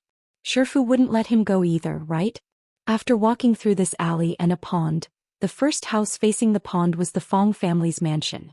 As they got closer and closer to home, Fang Yan became nervous again. Kacha, Fang Yan, who was walking at the back, suddenly stopped. Fang Yingxiong and Fang Haohen, who were in front, habitually looked forward. They didn't find any suspicious characters, not even a chicken. Who would come out and walk around when it was snowing? Junior martial uncle, what did you find? Fang Yingying asked.